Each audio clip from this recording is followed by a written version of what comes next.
Kembalilah dan lakukan adaptasi sederhana. Setelah beberapa hari, kalian pada dasarnya akan pulih. Aku juga sudah menyiapkan rencana suplemen nutrisi lengkap untukmu, kata Xiao Hong lembut, lalu melambaikan tangannya dengan lembut, memberi isyarat agar kelompok pertama prajurit Belo boleh pergi dan memberi isyarat kepada kelompok kedua prajurit Belo untuk masuk. Saat Xiao Hong sedang sibuk merawat para prajurit Belo ini, tiba-tiba, pola sihir komunikasi Xiao Hong bergetar, dan orang yang meminta panggilan itu adalah Rong Ze. Ada apa? Rong Xiao Hong Chai mengaktifkan pola obat pemisah di depannya, mengarahkannya ke luka patah prajurit Belo, menghubungkan pola sihir komunikasi, dan bertanya dengan lembut. Bos, 500 prajurit cacat yang dipanggil Komandan Oto telah tiba di Bintang Yong'an. Bagaimana kita harus mengatur mereka, tanya Rong Ze lembut kepada Xiao Hong. Perlakukan mereka dengan baik dan bawa mereka ke desa Xiaoyun. Xiao Hong memberi perintah dengan lembut, lalu memutus komunikasi, dan melanjutkan tanpa henti hingga ia tiba di prajurit Belo berikutnya. Setelah sepanjang pagi, 60 prajurit Belo disembuhkan. Siang harinya, Xiao Hong yang hendak bergegas ke restoran untuk makan malam, melihat sebuah kapal penumpang berpola ajaib melintas di atas kepalanya, lalu perlahan mendarat di pangkalan militer Xiaoyun. Melihat pemandangan ini, Xiao Hong tentu saja tahu bahwa mereka adalah sisa-sisa prajurit yang dikirim Oto. Xiao Hong tentu saja tidak berani mengabaikannya. Ia mengemudikan kendaraan dan bergegas menuju pangkalan militer Xiaoyun yang hanya dipisahkan oleh sebuah gunung. Ketika Xiao Hong bergegas ke pangkalan militer Xiaoyun, ia melihat tandu dan kursi roda di mana-mana di samping kapal penumpang pola ajaib. Pemandangan yang mengerikan. Pada dasarnya, kondisi terbaik adalah saat tidak memiliki satu lengan, dan kondisi terburuk adalah saat tidak memiliki keempat anggota gerak. Inikah para prajurit elit yang Oto sebutkan? Kau pasti bercanda, gumam Xiao Hong pelan. Tak dapat dipungkiri, menyembuhkan orang-orang ini akan sedikit merepotkan.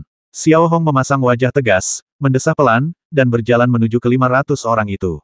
Ia tahu betul bahwa menyembuhkan ke 500 orang ini akan lebih merepotkan daripada menyembuhkan 1000 prajurit Belo. Karena yang patah hanya sebagian anggota badan saja, pasien bisa langsung meninggal setelah mendapat perawatan. Namun, jika yang patah keempat anggota badannya, akan memakan waktu yang sangat lama dan diperlukan suplemen gizi sebagai pelengkap perawatan. Saat Xiao Hong terus berjalan mendekat, dia tiba-tiba merasakan atmosfer yang tidak dapat dijelaskan, atmosfer momentum yang kuat dan penindasan bercampur menjadi satu, yang bahkan membuat Xiao Hong sedikit terengah-engah untuk sementara waktu. Xiao Hong hampir tidak pernah mengalami perasaan seperti itu sebelumnya. Perasaan itu sangat rumit. Pada saat yang sama, para prajurit yang tertekan ini secara alami dapat melihat sosok Xiao Hong, dan secercah harapan melintas di wajah mereka yang sudah tak bernyawa. Tentu saja, mereka telah melihat seperti apa Oto sekarang, dan pada dasarnya tidak ada yang meragukan teknologi yang dikuasai Xiao Hong. Melihat Xiao Hong datang di depan mereka, semua orang menghentikan apa yang sedang mereka lakukan. Masing-masing dari mereka memiliki penampilan yang aneh. Ada yang seperti Oto, yang cacat tetapi berkemauan keras, sementara yang lain adalah pria-pria dekaden dengan janggut berantakan dan yang telah menyerah pada diri mereka sendiri. Kebanyakan dari mereka berusia antara 30 dan 50 tahun dan mengenakan pakaian preman. Melihat situasi ini, Xiao Hong tidak terlalu terkejut dan berusaha semaksimal mungkin untuk terlihat tenang. Tuan Xiao, ini informasi dan daftar orang-orang ini. Silakan lihat. Pada saat itu, seorang wanita berusia lebih dari 30 tahun, mengenakan seragam kekaisaran Gadu, menghampiri Xiao Hong dan berbicara dengan hormat. Di bahunya tergantung pangkat letnan kolonel. Namanya Anlin. Ia adalah sekretaris Oto dan orang yang paling dipercaya Oto. Penampilannya biasa saja, tetapi temperamennya luar biasa. Xiao Hong melirik Anlin sebentar, lalu mengambil map yang diserahkan Anlin dan berniat membolak-baliknya dengan santai. Namun, tepat saat Xiao Hong membuka map itu, raut wajahnya berubah. Halaman pertama map itu berisi informasi torpe. Ia berusia 39 tahun dan memiliki kekuatan setara Grandmaster mengemudi tingkat 3. Master mengemudi hebat level 3. Tidaklah berlebihan jika dikatakan bahwa ketika Xiao Hong melihat level seperti itu, ekspresinya tidak bisa tidak bergerak, dan sedikit kejutan melintas di matanya. Oto berulang kali menyebut torpe kepada Xiao Hong, dan Xiao Hong tentu saja terkesan. Namun, ia tak pernah menyangka bahwa pria ini telah mencapai level ketiga dari Master mengemudi agung yang mesum. Ini jelas bisa disebut bawahan paling mesum yang pernah ditemui Xiao Hong. Lebih penting lagi, prestasi militernya 10 tahun lalu bahkan lebih gemilang. Ia adalah Panglima tertinggi Departemen Tempur Udara Pertama Kekaisaran Gadu. Dengan 5.000 pesawat tempur berpola sihir di bawah komandonya, ia pernah menorehkan rekor gemilang dengan menembak jatuh 1.333 pesawat musuh tanpa kerugian sedikitpun. Ia kemudian ditemukan oleh Oto dan dipromosikan menjadi asisten pertama Kereta Merah. Ia terpaksa pensiun dari pangkat militer sebelumnya, yaitu jenderal. Dengan kemampuan komando yang luar biasa dan kekuatan pendorong yang luar biasa, ini jelas merupakan harta karun yang luar biasa. Sebutan torpe saja sudah cukup untuk mengejutkan Xiao Hong. Namun, ketika Xiao Hong membuka halaman kedua, ia terkejut mendapati bahwa ia sebenarnya adalah seorang master kereta perang hebat, dan master kereta perang hebat tingkat kedua. Membalik halaman lagi, ada orang lain di level Grandmaster, sebenarnya Grandmaster level 4 tak dapat disangkal, Xiao Hong benar-benar terkejut saat itu. Ia merasa kulit kepalanya mulai mati rasa dan jantungnya berdebar kencang. Ia membalik 12 halaman sebelum orang pertama di level Grandmaster 5 muncul. Tidak ada yang aneh dengan ini. Kelompok pertama pada dasarnya memiliki hubungan dekat dengan Otto. Coba pikirkan, mungkinkah mereka yang memiliki hubungan dengan Otto adalah orang biasa? Faktanya, di antara 500 orang ini, pangkat militer terendah di masa lalu adalah Mayor Jenderal, setingkat pengemudi tingkat 3. Mereka tak diragukan lagi merupakan pasukan elit bekas Kekaisaran Gadu. Namun, para elit ini telah terluka, dan sangat parah. Tidaklah berlebihan jika dikatakan bahwa orang-orang ini tampak tidak berguna, yang memang merupakan hadiah besar dari Otto kepada Xiao Hong. Tak perlu lagi membahas 12 maestro mengemudi hebat ini. Pantas saja Otto pernah berkata bahwa kita harus memperlakukan mereka dengan baik. Itulah alasannya. Selama kita memilikinya, tidak dapat disangkal bahwa mengalahkan Sanctuary Guard bukan lagi sebuah fantasi. Setelah membaca semua informasi secara kasar, Xiao Hong mengangkat kepalanya sedikit dan melihat intisari dari bekas Kekaisaran 500 Gadu. Tuan Xiao, kapan Anda akan mengobati luka kami jika tidak bisa, tolong bunuh saya. Seorang pria yang terbaring di atas tandu tanpa anggota badan tiba-tiba berbicara. Jelas sekali ia sedang kesakitan saat itu. Siapa torpe Xiao Hong tidak peduli dengan apa yang dikatakan pria itu. Ia menutup map dan berkata dengan tenang. Tidak ada sedikit pun nada sopan dalam nadanya, juga tidak ada tanda-tanda kelemahan. Ini aku, jawab lelaki yang tadi tak punya anggota tubuh. Melihat jawaban pria itu, Xiao Hong mengabaikannya, melirik anggota Liga Assassin yang datang, melambaikan tangannya sedikit, dan memberi isyarat bahwa orang-orang ini harus dibawa ke bangunan lain di desa Xiaoyun. Hei, Tuan Xiao, kenapa kau tidak menjawab katakan padaku, apa aku masih bisa diselamatkan aku tidak memintamu untuk menghabisiku, terima kasih, tanya torpe, yang sedang berbaring di atas tandu. Jelas sekali ia telah merasakan sakit yang tak berkesudahan selama 10 tahun terakhir. Yang lainnya melakukan hal yang sama, mereka tidak bergerak, dan menatap Xiao Hong dengan penuh harapan. Ikuti orang-orang berbaju putih ini. Ini perintah. Jika kalian tidak patuh, kalian boleh kembali. Aku tidak akan menghentikan kalian. Xiao Hong sedikit meninggikan suaranya, karena Xiao Hong tahu betul bahwa salah satu dari orang-orang ini adalah mantan jenderal. Jika dia tidak menaklukkan mereka sepenuhnya sekarang, dia tidak akan bisa memimpin mereka di masa depan. Melihat mata Xiao Hong menjadi sedikit dingin, dan memikirkan penampilan Otto saat ini, orang-orang ini membungkuk sedikit kepada Xiao Hong, dan dengan dukungan anggota Liga Assassin, mereka berjalan menuju bangunan lain di desa Xiaoyun sedikit demi sedikit. Karena Tuan Xiao telah mengambil alih, misiku juga tercapai. Sampai jumpa. Melihat 500 orang itu pergi, Anlin memberi hormat militer standar kepada Xiao Hong dan berbicara dengan lembut. Nada suaranya terdengar profesional, tanpa terlalu banyak emosi, dan setiap kata dipastikan tersampaikan dengan tepat di telinga Xiao Hong. Sudah siang, waktunya makan siang. Nona Anlin, bagaimana kalau makan siang dulu sebelum pergi kata Xiao Hong lembut, nada bicaranya masih sopan.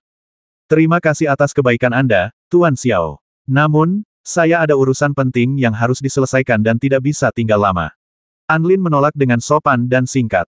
Sampai jumpa lagi. Terima kasih atas kerja kerasmu. Xiao Hong tidak terlalu memaksa. Ia mengulurkan tangannya dengan ramah, berjabat tangan dengan Anlin, lalu berpamitan.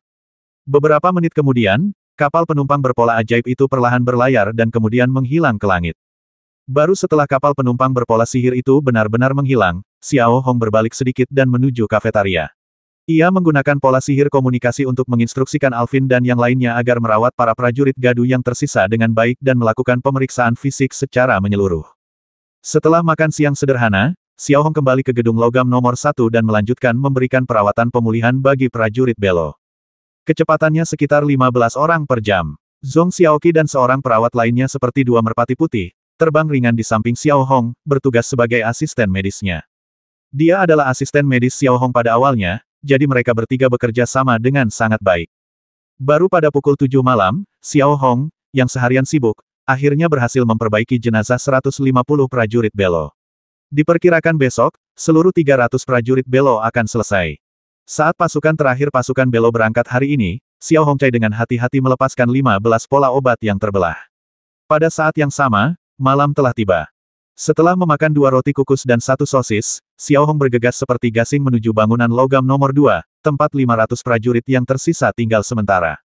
Memasuki lobi di lantai 1, Xiao Hong sekali lagi merasakan atmosfer yang berat dan menyesakan, bahkan samar-samar tercium aroma alkohol.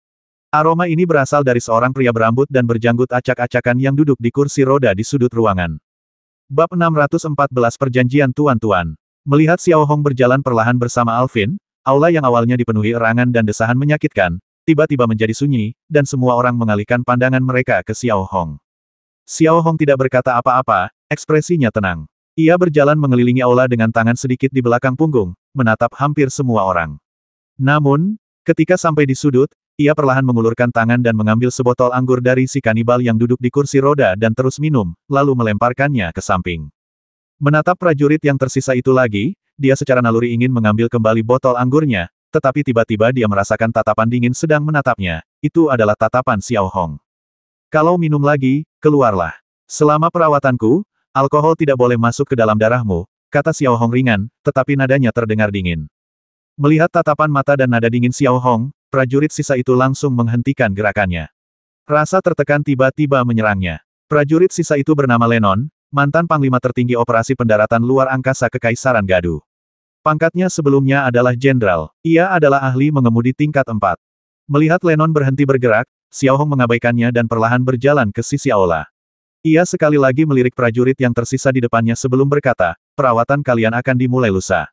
Lamanya perawatan akan bervariasi tergantung pada tingkat keparahan luka kalian. Yang tercepat akan memakan waktu 1 hari, dan yang paling lambat diperkirakan memakan waktu setengah bulan. Mendengar apa yang dikatakan Xiao Hong, tak seorang pun menanggapi, melainkan hanya mengalihkan pandangan mereka kepada Xiao Hong. Ya, tingkat motivasi sebagian besar dari mereka memang lebih tinggi daripada Xiao Hong, tetapi mereka mulai menyerah secara naluriah, meskipun mereka berada di posisi tinggi. Hanya ada satu alasan, yaitu Xiao Hong dapat memberi mereka harapan hidup baru. Daripada mengatakan bahwa Xiao Hong adalah seorang apoteker yang tak terduga di mata mereka saat ini, lebih baik mengatakan bahwa ia adalah penyelamat mereka. Namun, aku punya syarat. Aku akan menyembuhkanmu, dan kau harus melayaniku selama 1 tahun tanpa dipungut biaya. Selama tahun ini, kau harus menerima perintah apapun dariku tanpa syarat, dan kau mungkin juga akan menghadapi pengorbanan. Setelah 1 tahun, kau dapat memilih untuk tinggal atau pergi dan menjalani kehidupan lain. Tentu saja, aku tidak akan memaksakan perjanjian ini. Ini adalah perjanjian yang sopan. Sekarang kau dapat memilih, tinggal dan menjalani proses penyembuhan, atau pergi, apapun yang kau inginkan. Xiao Hong mengucapkan kata demi kata dengan tangan sedikit di belakang punggungnya, ekspresinya tidak berubah. Melihat orang-orang di ruang tamu, mereka saling memandang dan tak seorang pun memilih untuk pergi. Ini semacam penerimaan. Padahal, syarat yang diajukan Xiao Hong relatif adil. Mereka memberi Xiao Hong kehidupan dan pekerjaan baru selama 1 tahun, lalu mereka bisa memilih untuk memulihkan kebebasannya. 10 menit berlalu tanpa seorang pun menjawab atau pergi, yang juga merupakan tanda persetujuan. Karena tidak ada yang pergi, perjanjian antara aku dan kalian akan berlaku sekarang, dan kalian semua akan memasuki proses penyembuhan.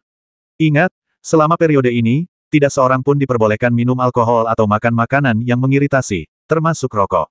Jaga pola makan yang bergizi dan ringan. Xiao Hong melanjutkan instruksinya. Jernih, ya, Tuan. Semua orang yang duduk di sofa atau kursi roda menjawab dengan lembut.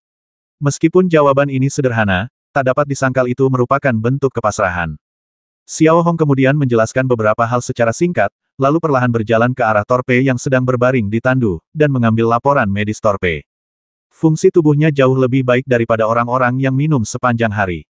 Alasannya, Torpe mustahil minum dan mabuk. Ia telah mendekam di sanatorium untuk perwira militer senior Kekaisaran Gadu. Tentu saja, bagi para jenderal, terutama para jenderal yang terluka demi Kekaisaran Gadu, perawatan Torpe masih sangat baik. Ada perawat khusus yang merawat mereka 24 jam sehari, dan makanan serta pemeliharaan fungsi tubuh mereka adalah yang terbaik di Kekaisaran Gadu. Namun di mata Torpe, semua ini sama sekali tidak indah. Perasaan yang paling nyata adalah bahwa selama 10 tahun penuh, ia bagaikan boneka, bergantung pada belas kasihan orang lain, tanpa ruang untuk melawan. Melihat Xiao Hong, mengenakan setelan abu-abu, muncul di hadapannya lagi, Torpe menjadi gelisah lagi. Tolong selamatkan aku benar-benar tidak tahan lagi, Tuan Xiao.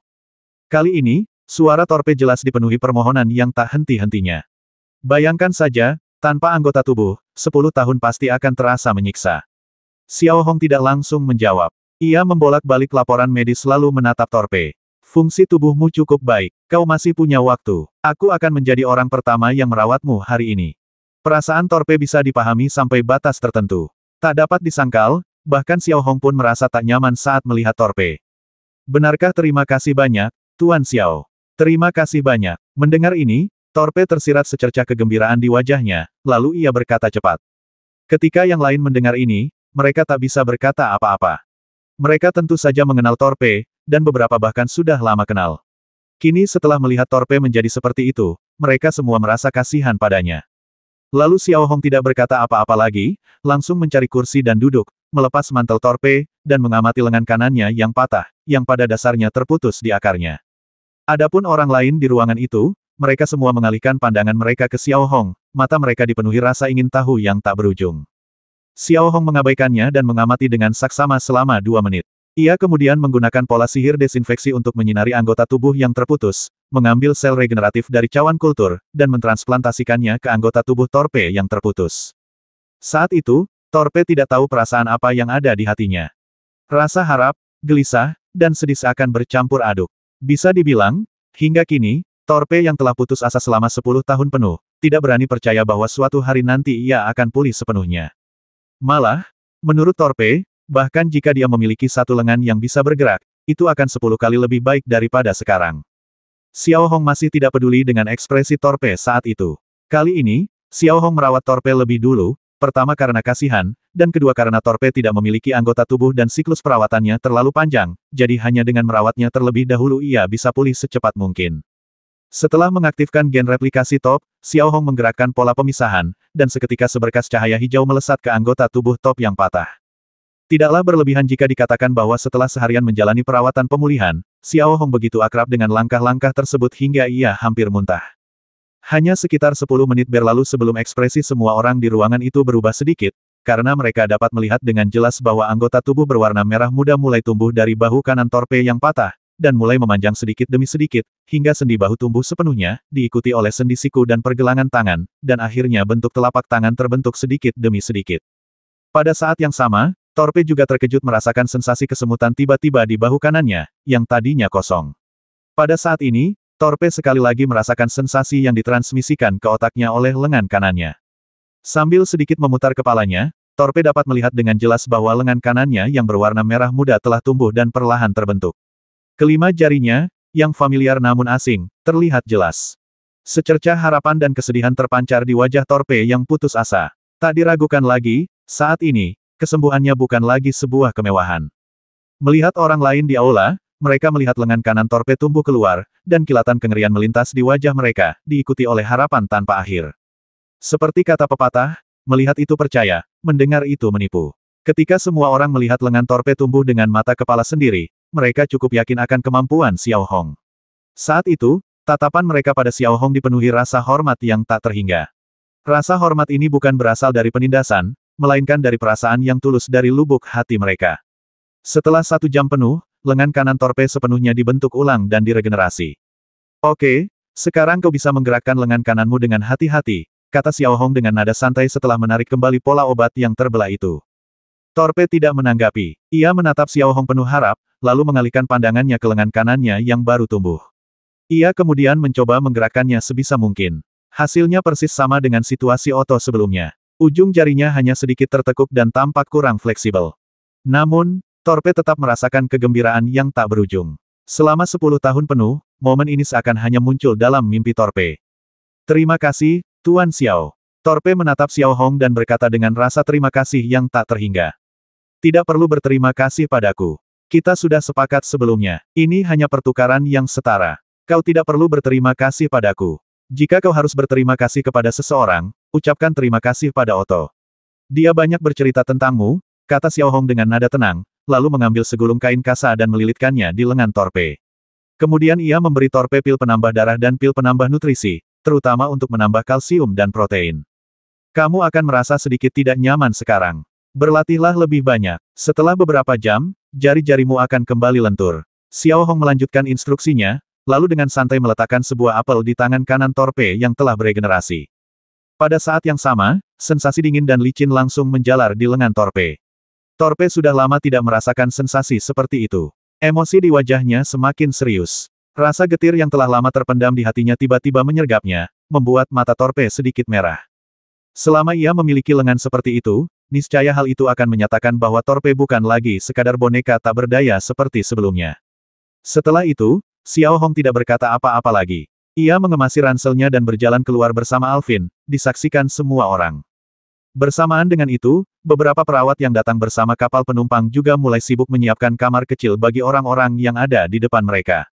Setelah berjalan keluar dari gedung logam itu, Xiao Hong mengucapkan selamat tinggal sederhana kepada Alvin, dan kemudian pergi sendirian menuju celah ruang di markas Hunter Group. Namun, pada saat ini, pola sihir komunikasi di tangan Xiao Hong bergetar, dan orang yang meminta panggilan itu adalah Rongze. Pagi ini, Rongze, atas nama negara bebas Shangzi, secara resmi melakukan negosiasi dengan militer Gadu untuk mendapatkan Puseus. Rongs, bagaimana negosiasinya? Xiao Hong bertanya pertama setelah panggilan tersambung. Bos, apa lagi yang bisa kita lakukan? Anda dan Otto sudah membahasnya. Negosiasi hanyalah formalitas, 30 juta emas Boshan telah diserahkan.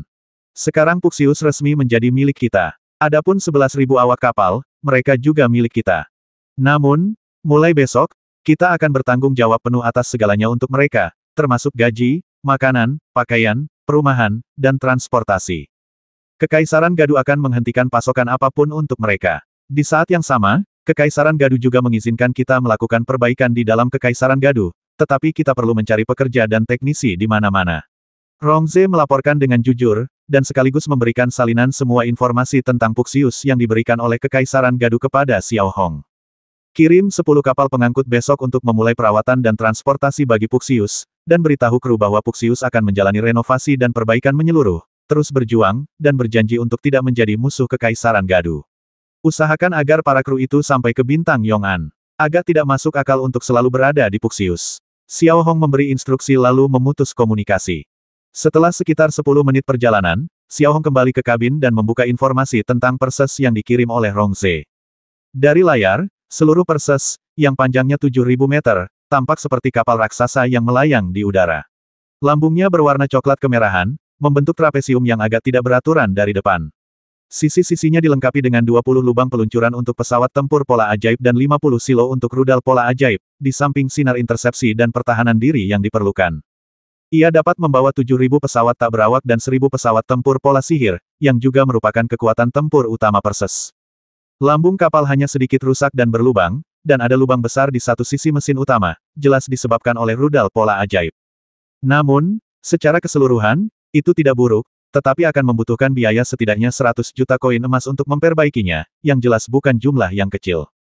Di bawah layar cahaya terdapat data terperinci Perses, serta status terkininya. Saat ini, Perses berada di dekat bintang Xiangxi, dekat jantung Kekaisaran Jiadu. Layaknya seorang putri yang dibuang ke istana yang dingin, ia berlabuh sendirian di kehampaan yang luas. Di atas kapal, cahaya biru yang tersebar tampak redup. Layaknya monster baja raksasa yang berada di ambang kematian, banyak pola sihir fungsional di dalamnya rusak. Xiao Hong merenung selama setengah jam sebelum memerintahkan Rongze untuk mengemudikan Perses dari sekitar bintang Xiangxi ke sekitar bintang pemburu serigala di Kekaisaran Gadu. Baik bintang Yong'an maupun bintang Auriga, jarak antara pemburu serigala dan bintang Yong'an relatif dekat, sekitar 1 hari perjalanan. Terlebih lagi, pel ini didominasi oleh industri berat. Sangat mudah untuk pergi ke sana, baik untuk merekrut personel perbaikan kapal maupun untuk memproduksi komponen-komponen besar. Meskipun lambung USS Perses rusak parah, ia masih dapat berlayar sejauh tertentu tanpa masalah. Setelah itu, Xiao Hong menghubungi Mosi lagi, terutama untuk mentransfer 20 juta emas dari grup Tianxie sebagai investasi pertama untuk merenovasi Perses. Setelah menyelesaikan rencana perbaikan awal Perses, Xiao Hong kembali mengalihkan perhatiannya ke bintang Yong'an. Sesuai rencana yang telah ditetapkan Xiao Hong sebelumnya, sebelum memindahkan posisinya ke bintang Vatikan, ia harus sepenuhnya mengendalikan bintang Yong'an di tangannya. Selama bintang Yong'an dikendalikan dan dikekang, bintang Yufu tidak akan menjadi masalah. Dengan situasi yang berkembang hingga titik ini, target Xiao Hong berikutnya tidak diragukan lagi adalah Lingyun Machinery Manufacturing Group. Namun, Huang Molin, bos Lingyun Group yang berpengalaman, telah bergabung dengan Vincent Group dan mereka telah menjadi kekuatan yang bersatu. Hal ini tidak diragukan lagi menciptakan beberapa kesulitan bagi rencana Xiao Hong untuk mengalahkan mereka satu persatu. Industri utama Lingyun Machinery Manufacturing Group adalah manufaktur mobil pola ajaib, mesin bubut pola ajaib, dan berbagai hal terkait permesinan lainnya. Meskipun tidak memonopoli Yong'an Star, Lingyun Machinery Manufacturing Group masih menguasai 70% pangsa pasar di Yong'an Star. Pada dasarnya, sebagian besar mobil berpola ajaib yang beredar di jalanan, dari model mewah hingga model murah dan ekonomis, adalah merek Lingyun. Ini juga merupakan industri andalan Lingyun Machinery Manufacturing Group, sama seperti pabrik pola obat milik keluarga Dongying. Jelas, jika seseorang ingin mengalahkan Lingyun Machinery Manufacturing Group, mobil pola ajaib menjadi kuncinya.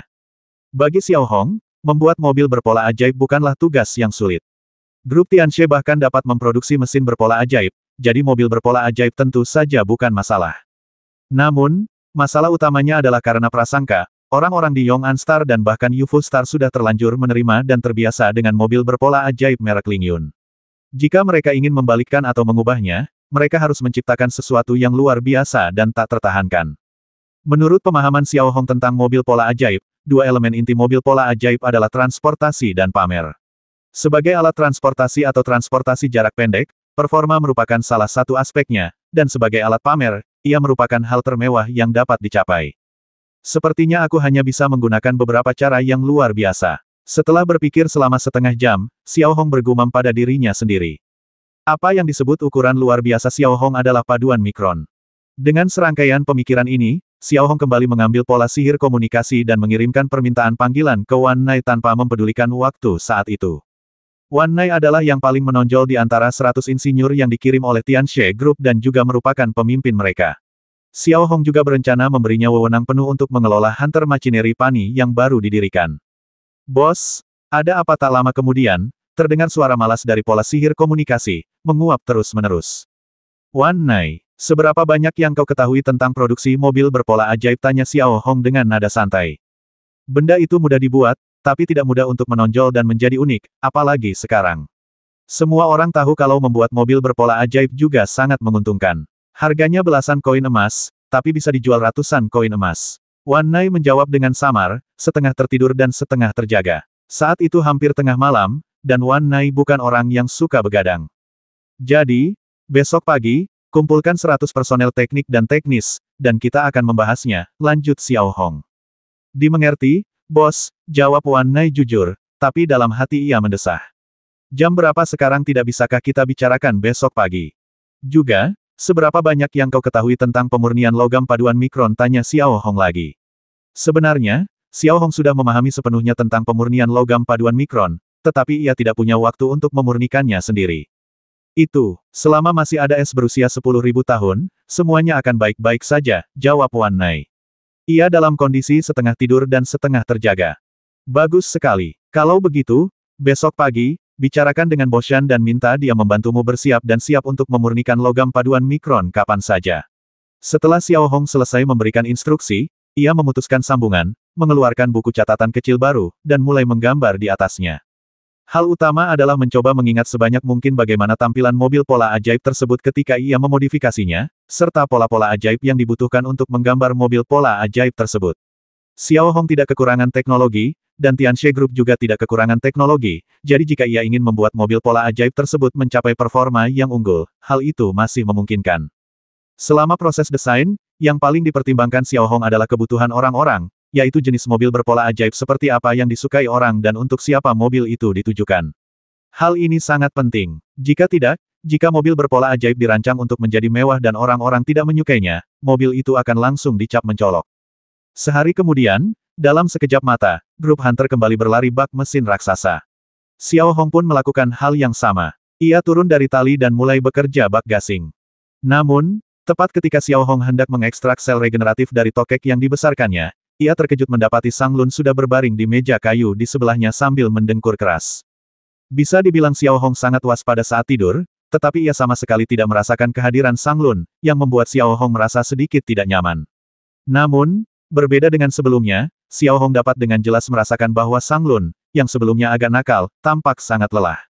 Namun, Xiao Hong tidak peduli. Ia hanya menggelengkan kepalanya pelan dan melanjutkan ekstraksi sel regeneratif. Hei, nak, Sang Lun tiba-tiba mengeluarkan suara seperti itu, membuat orang-orang merasa kelelahan. Apa yang sedang kau lakukan? Xiao Hong menoleh sedikit dan bertanya dengan lembut. Beri aku pil penambah darah untuk dicoba, lanjut Sang Lun, lalu perlahan mengulurkan tangannya yang terbalut tasbih, dan ada sedikit kotoran di jari-jarinya yang kering. Pil penambah darah, kenapa kau terpikir untuk memakan benda seperti ini? Xiao Hong sedikit terkejut, tetapi tetap memberikan pil penambah darah ke tangan Sang Lun. Sang Lun tidak pulih, tetapi langsung meminum pil mutasi dan kemudian tertidur lelap. Melihat Sang Lun seperti ini, Xiao Hong agak terkejut, atau mungkin khawatir. Meskipun Xiao Hong tidak memiliki kesan yang baik tentang pria tua ini, mereka memang sudah saling kenal, dan bisa dibilang mereka sudah lama kenal. Tanpa banyak jeda, Xiao Hong dengan hati-hati mengambil pola sihir pendeteksi tubuh dan mulai melakukan pemeriksaan fisik menyeluruh terhadap Sang Lun untuk melihat apakah dia terluka atau sakit. Namun, itu bukan masalah besar jika dia tidak memeriksanya. Setelah memeriksanya, Xiao Hong benar-benar terkejut. Melalui data yang diberikan oleh pola ajaib di tubuhnya, Xiao Hong dapat dengan jelas melihat bahwa jantung Sang Lun hampir tidak berdetak, hanya berdetak sekali setiap menit, dan darah di tubuhnya juga mengalir sangat lambat. Bab 616 Persiapan yang cermat. Apakah ini masih manusia? Xiao Hong tak kuasa menahan diri untuk tidak mengucapkan suara seperti itu. Pantas saja Xiao Hong tak merasakan tanda-tanda kemunculan Sang Lun. Jantung, aliran darah, bahkan mobilisasi tenaga penggeraknya biasanya ditekan hingga batas terendah. Saat ia bergerak, ia hampir seperti benda mati. Bagaimana aku bisa bicara denganmu kalau kau bukan manusia? Sang Lun tiba-tiba berkata begitu, lalu berbalik sedikit dan melanjutkan, tidak perlu memeriksa, aku baik-baik saja, pergilah dan lakukan sesukamu.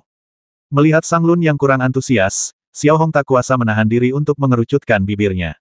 Ia menarik tubuhnya untuk memeriksa pola sihir dan melanjutkan mengekstraksi sel-sel regeneratif. Kemudian, ia mengambil ranselnya dan berjalan keluar dari kabin. Sesampainya di desa Xiaoyun, Xiao Hong memulai hari baru untuk pekerjaan penyembuhan.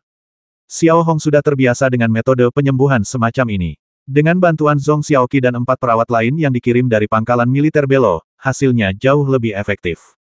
Pada pukul 7 malam, seluruh 300 prajurit Belo telah pulih sepenuhnya dan memasuki tahap pemulihan. Karena mereka tidak secacat torpe, dan saraf motorik mereka selalu aktif, mereka akan pulih sepenuhnya dalam beberapa hari atau setengah bulan. Melihat anggota tubuh mereka yang baru tumbuh, meskipun tidak sefleksibel anggota tubuh palsu berpola ajaib mereka, indera peraba mereka menjadi sangat sensitif. Lebih penting lagi, mulai sekarang, mereka tidak berbeda dengan orang normal. Dengan kesadaran ini, kegembiraan tak berujung terpancar di wajah 300 prajurit Belo. Mereka duduk di aula, terus mengelus-elus anggota tubuh mereka yang baru tumbuh. Sedangkan Xiao Hong, yang perlahan menuruni tangga, para prajurit Belo hanya terkekeh, mata mereka dipenuhi rasa terima kasih. Tidak seperti Torpe dan yang lainnya, mereka menganggap Xiao Hong sepenuhnya sebagai bagian dari mereka, bawahan setia mereka. Kesopanan seperti itu tak perlu. Xiao Hong tidak terlalu memperhatikan kegembiraan 300 prajurit Belo. Sebaliknya, ia memberi instruksi dengan nada serius, selama masa pemulihan, jangan abaikan latihan mengemudi kalian. Saya baru saja melihat informasi kalian, dan kebanyakan dari kalian adalah pengemudi level 4 atau 5. Level ini cukup bagus di pasukan lain, tetapi terlalu rendah di sini. Ingatlah untuk bergegas. Mengenai materi yang dibutuhkan untuk menjadi pengemudi, saya akan mencari cara untuk mengumpulkannya untuk kalian. Setidaknya, kalian harus menjadi pengemudi. Tuan, jangan khawatir. Selama kami punya bahannya, kami akan berlatih keras. Para prajurit Belo menjawab satu persatu. Itu yang terbaik. Tunggu sebentar, kalian akan mengikuti anggota Liga Assassin ke pangkalan militer Xiaoyun dan menjalani pelatihan pemulihan dalam segala aspek. Setelah Xiao Hong selesai memberi perintah, ia keluar dari gedung logam nomor 1 dan langsung menuju villa terdekat. Di sanalah Wan Nai dan yang lainnya bekerja dan tinggal sementara. Ketika Xiao Hong masuk, ia melihat Wan Nai dan lebih dari 20 personel teknik inti sudah duduk di sofa kayu. Teh harum tersaji di meja kopi, dan mereka tampak sedikit santai. Melihat Xiao Hong masuk, lalu menatap Wan Nai dan yang lainnya, mereka semua berdiri dengan tatapan sedikit hormat. Meskipun banyak orang di sini belum pernah melihat Xiao Hong secara langsung, mereka tetap tahu legenda yang ditinggalkan Xiao Hong di Kabupaten Nanyu.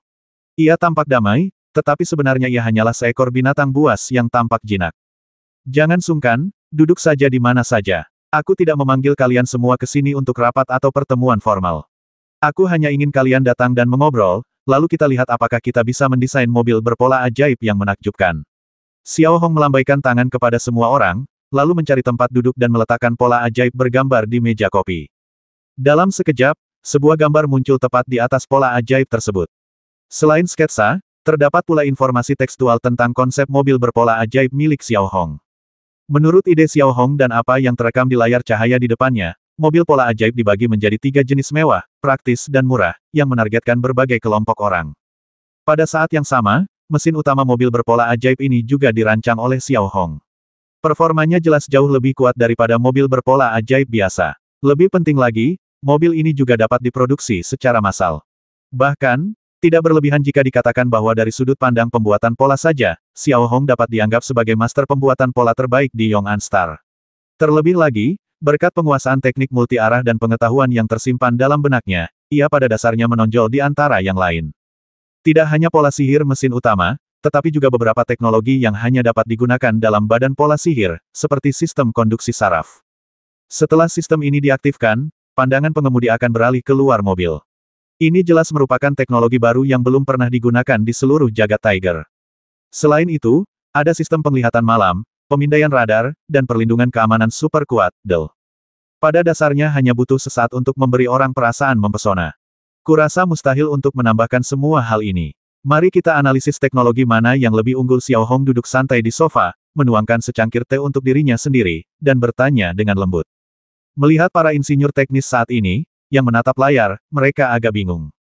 Awalnya, mereka percaya bahwa sistem teknis mobil pola ajaib telah dikembangkan sepenuhnya. Ini juga alasan mengapa industri mobil pola ajaib, setelah berdiri, jarang terguling. Namun saat ini, mereka salah, sepenuhnya salah. Tidaklah berlebihan jika dikatakan bahwa salah satu teknik yang digunakan Xiao Hong sungguh menakjubkan. Teknologi internalnya sungguh luar biasa, tapi bagaimana dengan penampilannya? Tahukah Anda, ini adalah elemen kunci dari mobil berpola ajaib. Lagi pula, saat berkendara di jalan raya, orang tidak bisa melihat interiornya. Interior hanyalah perasaan pengemudi. Orang lain masih melihat penampilannya. Wan Nai mencubit dagunya, berpikir, dan berbicara dengan hati-hati. Ketika saya di Yong'an Star, saya menemukan bahwa banyak orang sangat tertarik dengan hal-hal militer, seperti pesawat tempur berpola ajaib dan tank berpola ajaib.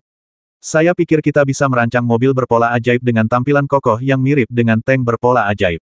Salah satu desainer industri tiba-tiba angkat bicara. Mendengar ini, raut wajah Xiao Hong sedikit berubah. Jelas sekali bahwa ini adalah ide yang sepenuhnya layak. Kemudian, semua orang mulai membahas desain eksterior mobil pola ajaib. Beberapa orang menggunakan material khusus, seperti serat karbon, untuk menarik perhatian, sementara yang lain mengusulkan bionik, yang mengacu pada tampilan hewan. Gagasan-gagasan ini bisa dibilang layak untuk dijadikan referensi, dan memang tidak ada yang salah dengan itu. 100 orang yang datang ke sini adalah talenta-talenta terbaik yang telah direkrut dengan susah payah oleh Tianxie Group, dan 20 orang di depan mereka bahkan lebih luar biasa lagi. Percakapan ini berlangsung selama 2 jam, dan kami bahkan makan bersama, dan berakhir pada pukul 9 malam. Hasil dari percakapan selama 2 jam ini adalah desain 5 kendaraan berpola ajaib yang benar-benar menakjubkan, termasuk kendaraan pengangkut berpola ajaib berkekuatan kuda yang sangat tinggi. Setelah menyerahkan rencana desain kepada Wan Nai dan memintanya untuk menyimpannya dengan hati-hati, Xiao Hongcai perlahan pergi. Ia juga memberitahu perawat Zong bahwa 500 prajurit Kekaisaran Jiadu yang tersisa akan diprioritaskan untuk perawatan, dan fase perawatan akan resmi dimulai besok. Pada saat yang sama, Xiao Hong menginstruksikan Boshan untuk memanfaatkan setiap kesempatan untuk mendirikan perusahaan mesin hunter. Dengan cara ini, setengah bulan berlalu dengan cepat. Selama setengah bulan ini, Xiao Hong dan bahkan seluruh grup hunter menghabiskan waktu mereka dengan sibuk.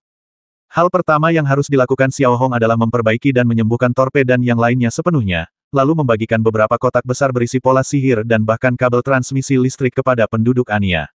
Ia juga meminta Fenggu Grain Industry Group untuk menyediakan lahan pertanian super besar, yang 50%-nya digunakan untuk memproduksi makanan, dan 50% lainnya digunakan untuk menanam berbagai material.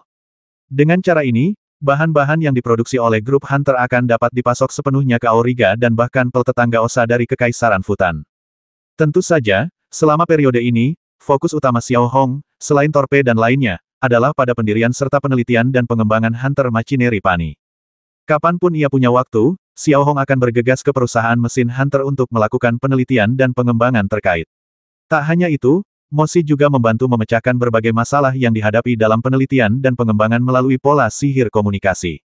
Karena kelompok orang ini terutama bertanggung jawab atas penelitian dan pengembangan pesawat tempur berpola ajaib, membuat mobil berpola ajaib bukanlah masalah sama sekali. Oleh karena itu, hanya butuh 5 hari untuk menyelesaikan gambar desain kelima mobil berpola ajaib tersebut, dan kemudian mereka memulai produksi skala besar tanpa henti. Selama periode ini, Hunter Group juga menghabiskan sejumlah besar uang untuk mempekerjakan sejumlah besar pekerja dari Wolf Hunter Star dan membeli jalur produksi di Wolf Hunter Star. Namun, meskipun demikian, hasilnya masih belum dapat dijamin, tetapi Xiao Hong tidak khawatir.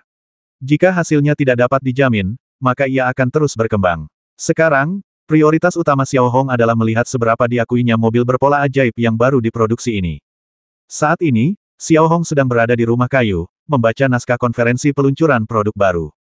Sesuai aturan, konferensi peluncuran harus diadakan sebelum peluncuran produk mekanik, yang juga merupakan promosi pertama. Xiao Hong, yang selalu rendah hati, tidak tertarik dengan konferensi pers semacam ini, tetapi ia tidak dapat menahan rekomendasi kuat dari Boshan dan bahkan Wanai. Penampilannya yang mencolok juga dapat mencerminkan betapa ia menghargai produk-produk barunya.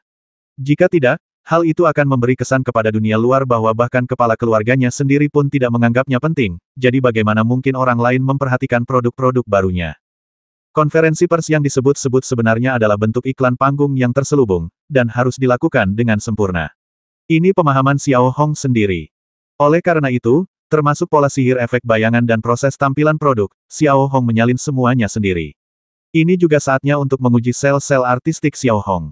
Namun, Xiao Hong telah melakukannya ketika ia memproduksi konser untuk Musier. Konferensi pers di hadapannya hanyalah masalah kecil.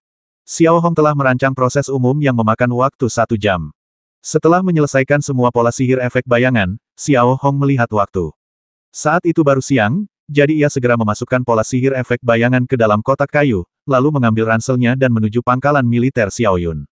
Saat ini, pangkalan militer Xiaoyun bukan hanya pangkalan militer, tetapi juga tempat grup Hunter menyimpan informasi rahasia. Bahkan Boshan sering ke sana. Dengan 12 ahli mengemudi yang melindunginya, tempat ini pada dasarnya benar-benar aman. Sesampainya di lereng bukit pangkalan militer Xiaoyun dan melihat ke bawah, Xiao Hong dapat melihat dengan jelas bahwa di alun-alun yang luas itu, Liga Assassin dan 300 prajurit Belo tengah duduk bersila di tanah logam lunak, mempraktikkan pelatihan mereka sendiri. Baru seminggu yang lalu, Xiao Hong berhasil mengembangkan pengganti bernama larutan Yuseng dengan bantuan teknologi cairan hangat dan bahan-bahan darah ukir mahkota emas. Namun, efeknya jauh lebih buruk daripada darah ukir mahkota emas, dan hanya bisa 3 atau 4 kali lebih baik dari sebelumnya. Harganya pun cukup tinggi. Pada dasarnya, setiap tabung larutan Yuseng berharga 100 koin emas. Kalau ini adalah pasukan biasa, konsumsinya pasti tidak terbayangkan sama sekali, tapi untuk Xiao Hong, ini hanya diberikan kepada anggota Liga Assassin dan 300 prajurit Belo, jadi Xiao Hong masih mampu membelinya. Dan bukankah semua yang dilakukan Xiao Hong untuk meningkatkan efektivitas tempurnya? Yang membuat Xiao Hong semakin bahagia adalah inti pertarungannya yang perlahan terbentuk. Ia tak ingin lagi menghadapi Hei Zesen saat ia masih seekor semut lemah. Namun, kekuatannya saat ini tak cukup untuk menghabisi para penjaga Sanktuari dalam sedetik, apalagi mengalahkan Hei Zesen. Sesampainya di alun-alun pangkalan militer Xiaoyun, Xiao Hong melihat 500 prajurit Jiadu yang tersisa berjalan-jalan di luar taman bermain dan mengepung mereka. Sekarang, orang-orang ini pada dasarnya telah pulih dan menjalani pelatihan rehabilitasi. Salah satu yang patut disebutkan adalah Torpe. Saat tiba, ia tampak mengerikan. Kini anggota tubuhnya telah tumbuh kembali sepenuhnya. Meskipun tubuhnya tampak lemah dan ia menggunakan kruk, ekspresinya masih penuh semangat. Terutama ketika mereka melihat Xiao Hong, rasa syukur mereka semakin kuat. Tak diragukan lagi, Xiao Hong telah memberi mereka kehidupan baru. Saat itu, Torpe dan Lenon, 2 jenderal ternama dari bekas kekaisaran Jiadu, berdiri di depan Xiao Hong.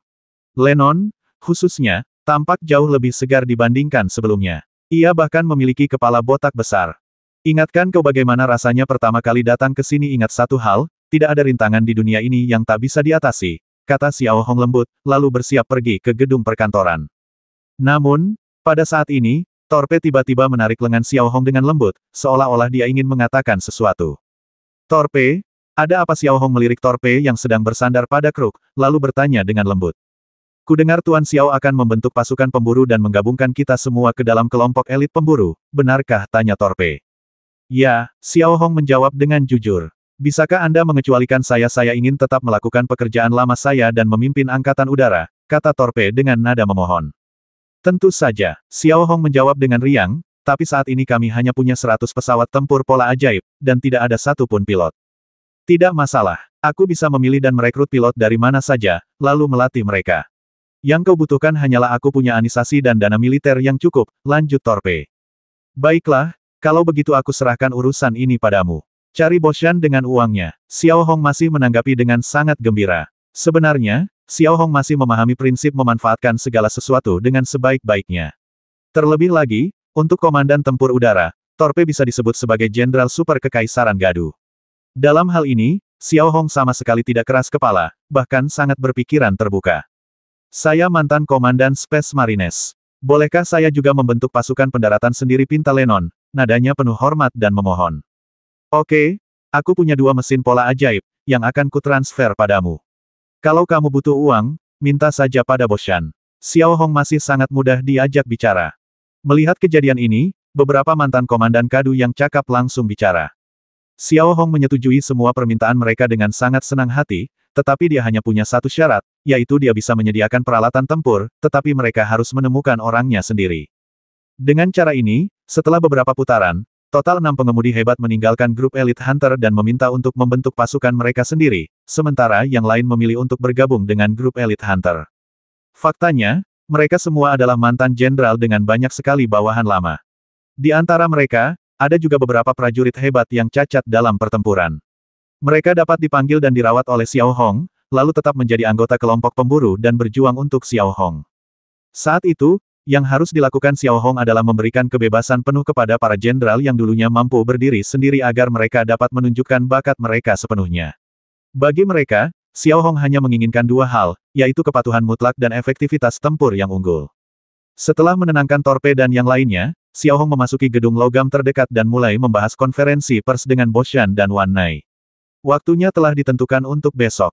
Senada dengan itu, Hunter Machinery Pani yang sebelumnya bungkam, juga mengambil langkah pertama dengan merilis informasi di platform informasi resmi Hunter Group bahwa konferensi peluncuran produk baru akan diadakan besok, dan mengirimkan undangan kepada pelanggan lama Hunter Group dan beberapa dealer mobil pola ajaib.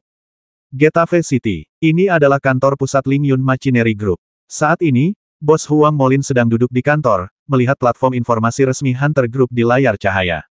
Di posisi yang sangat mencolok di atas adalah konferensi peluncuran produk baru pertama Hunter Machinery Pani yang akan diadakan pada pukul 10 pagi besok. Belakangan ini, Huang Molin hampir selalu memperhatikan setiap gerakan Hunter Machinery Pani, dan pada dasarnya semua itu dilakukan secara diam-diam. Namun, pada saat ini Huang Molin tahu bahwa Hunter Machinery Pani akhirnya mengambil tindakan dan melancarkan gelombang serangan pertama terhadap Lingyun Machinery Group.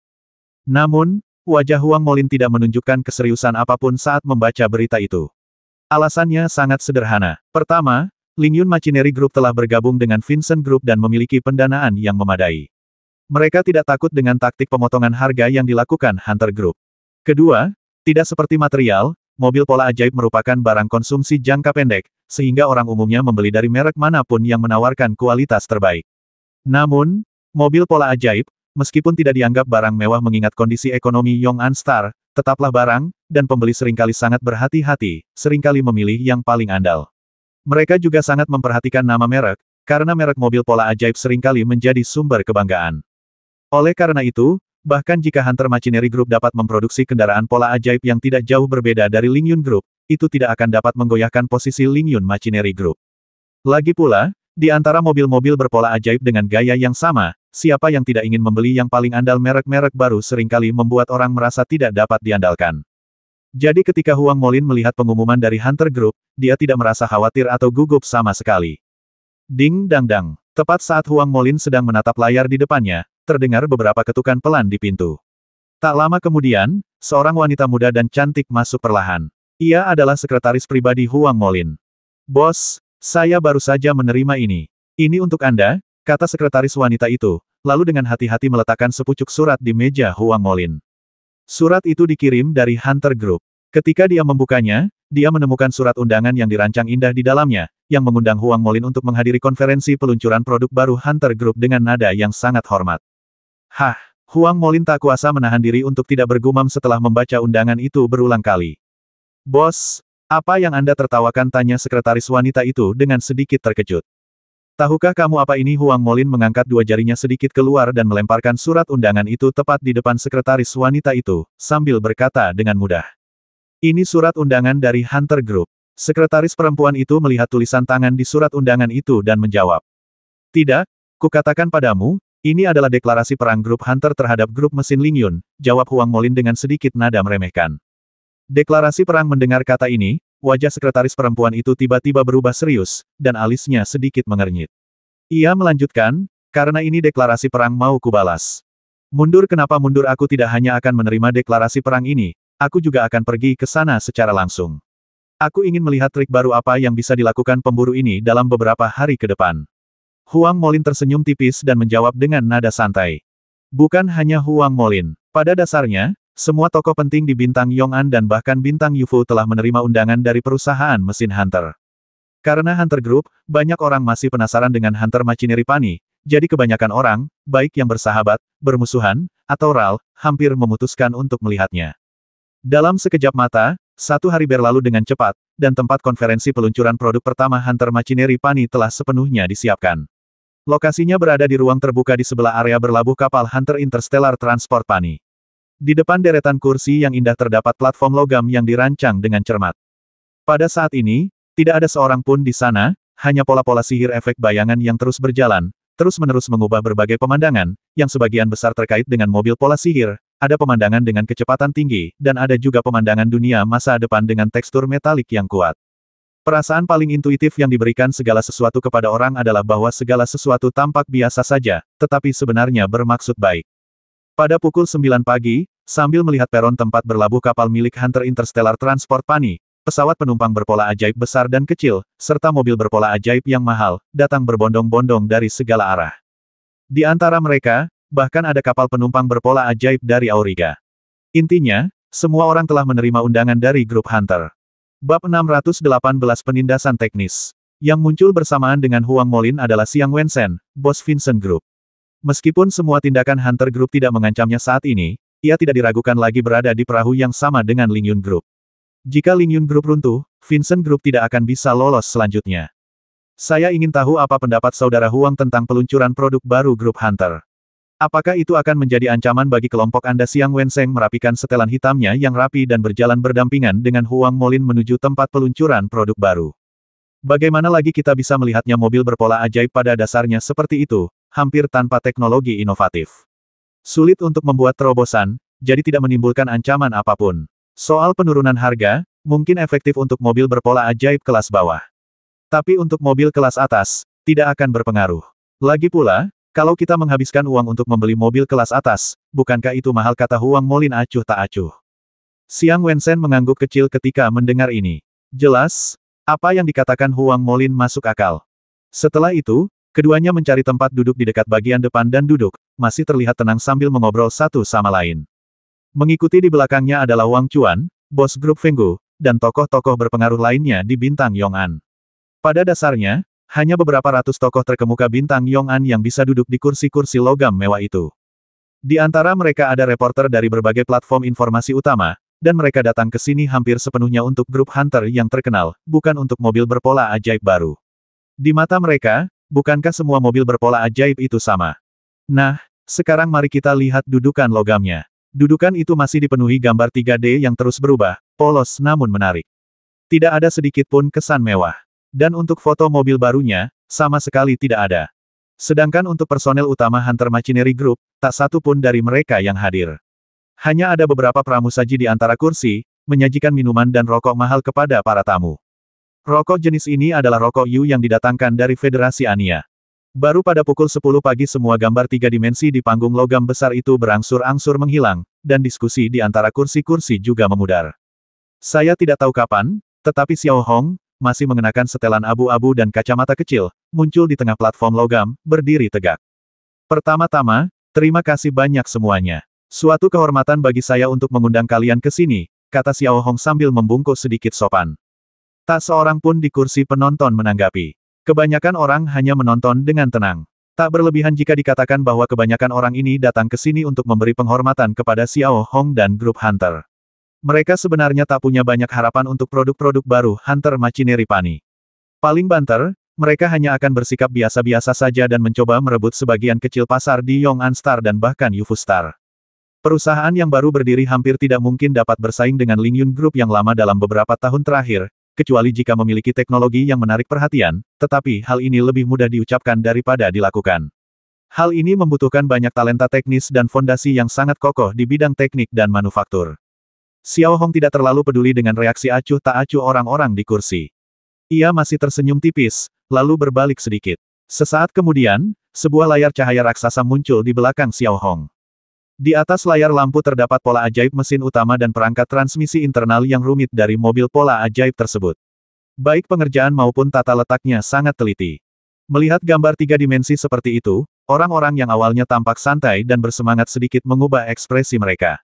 Tak diragukan lagi, dari segi pengerjaannya saja, hasilnya memang terlihat sangat bagus. Tingkat kecanggihan ini bahkan telah mencapai standar militer. Seperti kata pepatah, orang awam memperhatikan kegembiraan, para ahli memperhatikan detail. Huang Molin, yang duduk di barisan depan, dan beberapa pembuat pola yang hadir, melihat layar cahaya besar di belakang Xiao Hong, dan ekspresi mereka tiba-tiba berubah. Hampir pada pandangan pertama, mereka dapat dengan jelas melihat bahwa pola sihir mesin utama yang digunakan bukanlah pola sihir mesin umum, tetapi pola sihir mesin khusus. Setelah mempelajari pola-pola di atas dengan saksama, beberapa pembuat pola terkesima. Melalui pengamatan, mereka jelas menemukan bahwa pola ajaib mesin Hunter Group di depan mereka memiliki konduktivitas yang lebih baik dan tenaga kuda yang lebih besar, tetapi desainnya disederhanakan dan banyak pola yang tidak perlu dihilangkan, sehingga tidak merugikan dari segi biaya. Ya Tuhan, siapa yang merancang pola ajaib ini? Salah satu pembuat pola tak kuasa menahan diri untuk tidak mengucapkan suara seperti itu. Firasat pertamanya adalah, hanya berdasarkan pola ajaib mesin ini, jiwa mobil berpola ajaib ini, mobil berpola ajaib Ling Yun, tampaknya sedang dalam masalah. Huang Molin, yang duduk di barisan depan dan awalnya berbisik-bisik dengan Xiang Wensen, kini memasang ekspresi aneh di wajahnya. Ia bisa melihat bahwa seluruh gambar raksasa itu mencerminkan struktur mesin di sekitarnya. Dibandingkan dengan tata letak kendaraan Magic Pattern biasa yang agak berantakan, gambar di hadapannya jauh lebih rapi, hanya dengan beberapa bagian besar yang tersusun rapi. Meskipun ini hanyalah komponen internal dan tak terlihat, tata letak yang bersih dan rapi ini menyampaikan sebuah sinyal sikap, konsistensi di dalamnya.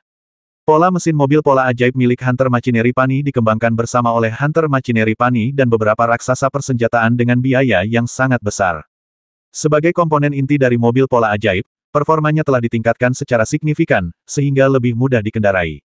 Tenaga kudanya telah ditingkatkan sebesar 30%, dan jika memungkinkan, dapat melewati tanjakan 90 derajat. Mobil ini bertenaga, dan akselerasi instannya juga telah ditingkatkan secara signifikan, mengurangi tenaga pengemudi hingga 40%. Xiao Hong memegang tongkat kecil di tangannya dan mulai menjelaskan satu persatu. Soal fakta bahwa mereka telah bekerja sama dengan raksasa senjata dan menghabiskan banyak uang, bisa dipahami sepenuhnya bahwa Xiao Hong hanya membual. Faktanya, seluruh pola sihir mesin dikembangkan oleh Xiao Hong sendiri, dan harganya tidak mahal, hanya sekitar selusin koin emas. Tentu saja, Xiao Hong, yang bijaksana, tidak akan pernah mengatakan hal seperti itu. Alasannya adalah untuk menunjukkan nilai yang diperoleh dengan susah payah. Ini juga merupakan cara bagi pembeli untuk memamerkannya, dengan mengatakan bahwa produk ini dikembangkan oleh Xiao Hong. Dibandingkan dengan raksasa senjata gabungan yang menghabiskan banyak uang untuk mengembangkannya, momentumnya 2 tingkat lebih tinggi. Menatap para penonton, semua orang tercengang mendengarkan bualan Xiao Hong Tian yang berlebihan, seperti meminjam desain teknik dari jet tempur dan tank berpola ajaib, serta menggunakan material yang sangat mahal, dan sebagainya. Tidak diragukan lagi, terlepas dari seberapa banyak kebenaran kata-kata ini, kata-kata ini segera menarik perhatian semua orang yang hadir, dan beberapa bahkan menantikan seperti apa mobil pola ajaib milik Hunter Machinery Pani. Kali ini, grup Hunter memproduksi 5 model kendaraan berpola ajaib Wild, Luxury, Brilliant, Pearl, dan Behemoth. Setelah membanggakan diri selama 5 menit, Xiao Hong kemudian melanjutkan ke bagian selanjutnya dari pengantar pertama. Mari kita lihat model Wild. Saat Xiao Hong selesai berbicara, dia menoleh ke belakangnya dan melihat sebuah mobil berpola ajaib yang dibungkus kanvas hijau militer perlahan naik dari platform pengangkat, sedikit demi sedikit.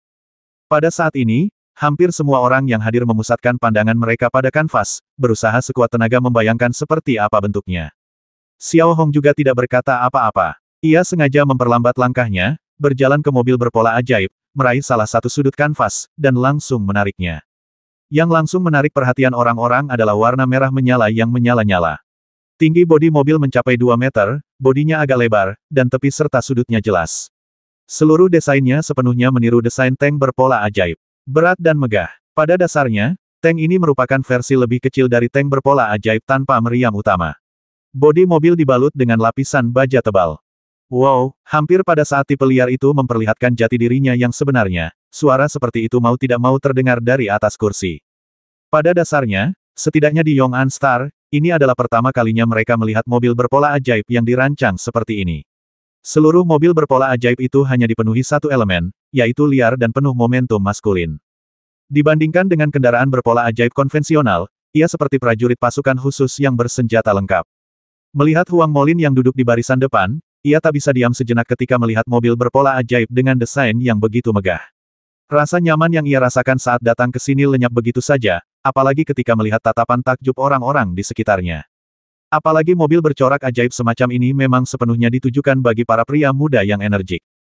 Tidaklah berlebihan jika dikatakan bahwa mobil berpola ajaib seperti itu pasti akan menarik perhatian orang selama melaju di jalan, terutama desain bagian depan mobil yang berlebihan, yang seperti binatang buas, dan mobil berpola ajaib lainnya tampaknya adalah domba. Xiang Wensen, yang berdiri di samping, juga menunjukkan ekspresi terkejut, dengan ekspresi terkejut dan serius yang bercampur aduk di wajahnya. Sebagai seorang pengusaha, ia sangat jelas tentang pemandangan di depannya. Sungguh tidak bagus. Begini saja, sebagai musuh bebuyutan grup Hunter, ia ingin diam-diam membeli satu untuk merasakannya, apalagi orang lain. Xiao Hong, yang berdiri di atas panggung, melihat ekspresi orang-orang di bawah. Ekspresinya tidak banyak berubah dan masih setenang sebelumnya. Kemudian, ia mengulurkan telapak tangannya dan dengan lembut menggeserkannya ke pintu berpola ajaib. Pintu berpola ajaib itu seperti gerbang logam berat di dalam kapal berpola ajaib, meregang sedikit demi sedikit lalu terbuka. Pintu itu tampak sangat berat, sangat cocok dengan tema liarnya. Kendaraan pola ajaib tipe 1 liar hampir seluruhnya diproduksi berdasarkan konsep desain tank pola ajaib, yang mencakup sistem penglihatan malam, sistem pemindaian lokal, dan sebagainya. Xiao Hong kemudian memperkenalkan dan mengaktifkan sistem penglihatan malam dan fungsi pemindaian. Hampir seketika, jendela mobil pola ajaib tertutupi lapisan film energi hijau fluoresen. Di sudut jendela, terdapat bagan pemindaian kecil yang dapat mengamati semua rintangan di dekatnya dan juga menampilkan serangkaian data harian seperti suhu dan kelembapan. Dengan lapisan film energi ini, orang-orang akan merasakan kesegaran hampir pada pandangan pertama. Teknologi ini belum pernah digunakan di hampir semua mobil berpola ajaib. Semua orang tidak dapat menahan diri untuk berseru kaget sekali lagi, dan mulai berbisik-bisik satu sama lain. Adapun Huang Molin, ekspresinya mulai sedikit berubah. Sebenarnya, situasi yang paling dikhawatirkannya dan paling tidak mungkin terjadi telah terjadi. Pada dasarnya, mobil pola ajaib tipe 1 liar di depannya benar-benar berbeda dari mobil pola ajaib merek Lingyun, dan jauh lebih unggul dalam segala hal. Tepat ketika semua orang terkejut, mereka mendapati Xiao Hong telah membuka kap mobil berpola ajaib itu dengan lembut. Sesaat kemudian, diskusi orang-orang tiba-tiba terhenti. Saat itu, orang-orang terkejut menemukan bahwa di balik pola ajaib pada mesin mobil berpola ajaib tersebut, terdapat pola ajaib lain. Pola ajaib ini belum pernah muncul pada mobil berpola ajaib manapun sebelumnya. Bahkan beberapa ahli pembuat pola mempelajarinya secara kasar, dan terkejut saat mengetahui bahwa mereka tidak dapat langsung mengetahui jenis pola ajaib itu. Melihat Xiao Hong lagi, ia hanya menunjukkan senyum misterius samar dan menatap penonton, tanpa mengatakan apa yang sedang dilakukannya. Hal ini benar-benar membangkitkan selera semua orang, memungkinkan orang-orang untuk terus berbisik dan berspekulasi. Sepertinya ada pola ajaib tambahan. Menurut kalian, untuk apa sepertinya mobil berpola ajaib lainnya tidak memilikinya, kata Xiao Hong kepada semua orang dengan ekspresi terkejut. Mengikuti kata-kata Xiao Hong, diskusi di antara penonton menjadi lebih ramai. Pada saat ini, semua orang benar-benar tergerak. 5 menit berlalu sebelum Xiao Hong melanjutkan, pola ajaib ini disebut mata elang. Pola ini dapat mentransfer penglihatan pengemudi melalui transmisi saraf ke perspektif mobil berpola ajaib. Tujuannya adalah untuk mengamati titik buta pada mobil berpola ajaib, memberikan pengalaman berkendara yang benar-benar berbeda dan sepenuhnya mewujudkan kesatuan manusia dan mobil. Mendengar hal itu, suasana di tempat duduk tiba-tiba menjadi kacau. Apakah ada teknologi seperti itu? Teknologi ini agak berlebihan. Kalau bisa mengalihkan pandangan, bukankah itu berarti orang buta pun bisa mengendarai mobil berpola ajaib? Untuk sementara, diskusi semacam itu terus bergema, dan reaksi pertama semua orang adalah tidak percaya. Selain itu, fungsi kedua dari pola ajaib ini adalah untuk secara cerdas menyesuaikan keseimbangan dan penyerapan guncangan mobil berpola ajaib ini. Pola ini bisa dianggap sebagai otak kedua di dalam mobil. Jika ada yang merasa ini agak luar biasa, aku bisa mencari seseorang sekarang dan membiarkannya merasakannya sendiri, kata Xiao Hong dengan tenang, tangannya di belakang punggung dan kakinya sedikit terbuka. Setelah mendengar perkataan Xiao Hong, semua orang mengalihkan pandangan mereka ke arah Xiao Hong, menatapnya dengan saksama. Agar orang-orang tidak menganggapku sebagai antek, aku akan mencari seseorang di antara kalian yang kemungkinan besar bukan antek. Huang Molin, Tuan Huang. Bisakah kalian memberiku kehormatan untuk naik ke panggung dan menyaksikannya bersama kalian semua? Xiao Hong melanjutkan sambil tersenyum tipis. Melihat Huang Molin saat ini, wajahnya terkadang pucat pasi, hatinya dipenuhi kebencian terhadap Xiao Hong, dan dia juga merasa bahwa dia berada dalam situasi yang sangat sulit. Namun, menghadapi undangan Xiao Hong, Huang Molin tetap tidak bisa menolaknya, karena jika tidak, orang-orang akan merasa bahwa ia picik dan siap menghadapi musuh besar. Meskipun semua orang tahu mentalitas seperti ini, mereka tidak boleh menunjukkannya dalam situasi apapun. Oleh karena itu, meskipun hatinya dipenuhi kebencian, Huang Molin tetap memasang senyum sopan, merapikan pakaiannya, dan perlahan berjalan ke platform logam. Sebenarnya, ia juga ingin melihat sejauh mana teknologi Hunter Machinery Pani telah berkembang dan apakah benar-benar sehebat itu. Setelah berjabat tangan dengan Xiao Hong dengan ramah, Huang Molin berbalik dan menghampiri model liar tersebut. Pengerjaannya yang halus semakin menakjubkan jika dilihat dari dekat. Kursi pengemudinya sangat nyaman, dan interiornya pun semakin unik. Terlihat liar dan kasar, tetapi sebenarnya sangat halus dan memiliki nuansa modern yang kental. Tenaga pendorong seukuran bola di depannya ditransmisikan ke kristal, dan berbagai data terus melonjak. Ketika Huang Molin meletakkan tangannya di atas bola dan mengikuti metode Xiao Hong, ia melihat dua lengan mekanis perlahan memanjang dari kedua sisi bola, langsung menekuk lengan bawah Huang Molin dan menyesuaikan posisinya. Kemudian, 7 atau 8 kerucut logam berpola ajaib langsung menekan saraf Huang Molin. Karena ini adalah produk non-militer, Xiao Hong secara khusus mengubah jarum pola ajaib yang dimasukkan ke dalam kulit menjadi kerucut logam. Tujuannya sangat jelas. Meskipun tidak ada rasa sakit saat memasukkan jarum pola ajaib, hal itu tetap menjadi hambatan psikologis yang besar bagi orang awam. Meskipun efek kerucut pola ajaib ini tidak sebaik jarum pola ajaib, ia masih dapat menyelesaikan fungsi dasar tanpa masalah. Hampir pada saat Huang Molin mengemudikan mobil kerucut pola ajaib, sebuah fenomena aneh terjadi. Pemandangan lain tiba-tiba muncul di pandangannya. Pemandangan itu berasal dari luar mobil pola ajaib, dan sangat jelas. Xiao Hong, yang berdiri di sampingnya, juga mengeluarkan masker mata yang telah disiapkan dan menempelkannya langsung ke mata Huang Molin. Demikian pula, saat pemandangan di depan Xiao Hong muncul, gambaran lain muncul di matanya. Pada saat ini, Huang Molin benar-benar merasakan sesuatu yang nyata, yaitu, mobil pola ajaib di depannya tampak telah berubah menjadi bodi bajanya sendiri, dan perspektif ini dapat diputar dengan bebas. Tak berlebihan jika dikatakan bahwa Huang Molin belum pernah merasakan perasaan ini sebelumnya. Terlepas dari apakah itu praktis atau tidak, perasaan baru ini sungguh tak tertahankan. Huang Molin tak kuasa menahan diri untuk mengemudikan Wild Type 1 secara naluriah. Seluruh proses mengemudi terasa sangat mulus. Dilengkapi dengan mesin berpola ajaib berperforma tinggi yang baru, saat mobil berpola ajaib itu dinyalakan, Huang Molin benar-benar merasakan kekuatan sekuat banteng.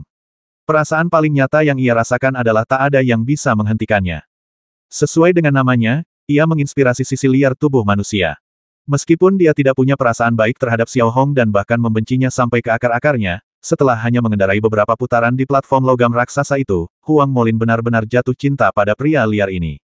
Orang-orang di antara penonton harus mempercayai apa yang baru saja dikatakan Xiao Hong ketika mereka melihat Huang Molin mengendarai mobil dengan mudah bahkan dengan penutup mata dan menghindari semua rintangan dengan akurasi yang luar biasa. Wajah semua orang dipenuhi keterkejutan sesaat. Tak diragukan lagi, mobil dengan teknologi yang luar biasa, tampilan yang luar biasa, dan pengalaman berkendara seperti itu telah sepenuhnya melampaui Lingyun Machinery Group. Bahkan banyak orang di sini yang sudah mendambakan model liar di depan mereka, dan beberapa pecinta mobil tak sabar untuk menerkamnya. Setelah hanya 2 menit melakukan uji coba, Huang Molin turun dari mobil liar itu dengan ekspresi yang sangat rumit di wajahnya, dengan ketegasan dan keengganan yang saling terkait menjadi satu.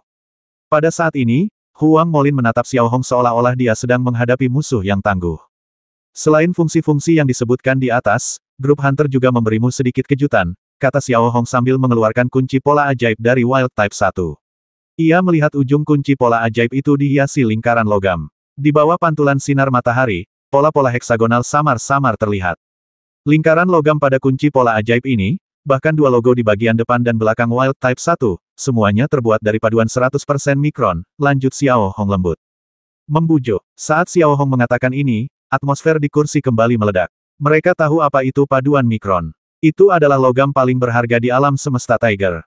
Menggunakan sesuatu seperti ini pada mobil berpola ajaib memang dianggap sebagai puncak kemewahan, meskipun hanya sedikit. Namun, dari perspektif lain, hal ini juga dapat dengan sempurna menonjolkan status istimewa pemilik mobil dan memamerkan senjata tajamnya. Huang Molin melangkah turun dari panggung logam. Mendengar ini, ia tak kuasa menahan diri untuk berhenti sejenak.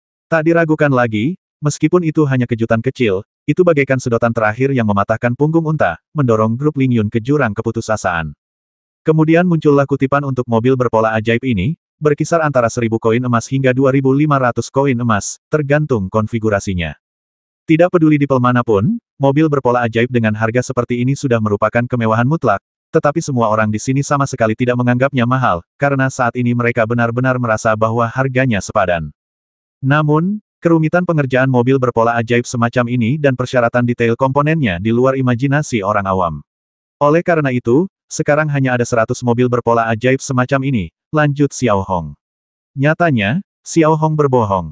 Xiao Hong kini memiliki total 1.000 mobil Wild Type 1 yang tersedia. Tujuan Xiao Hong mengatakan hal ini adalah karena ia memahami apa itu pemasaran kelaparan, dan memberi orang perasaan bahwa mereka mungkin tidak mampu membelinya meskipun mereka punya uang. Dengan cara ini, status Hunter Machinery Pani dapat semakin meningkat di benak masyarakat, dan juga dapat meningkatkan keinginan mereka untuk membeli.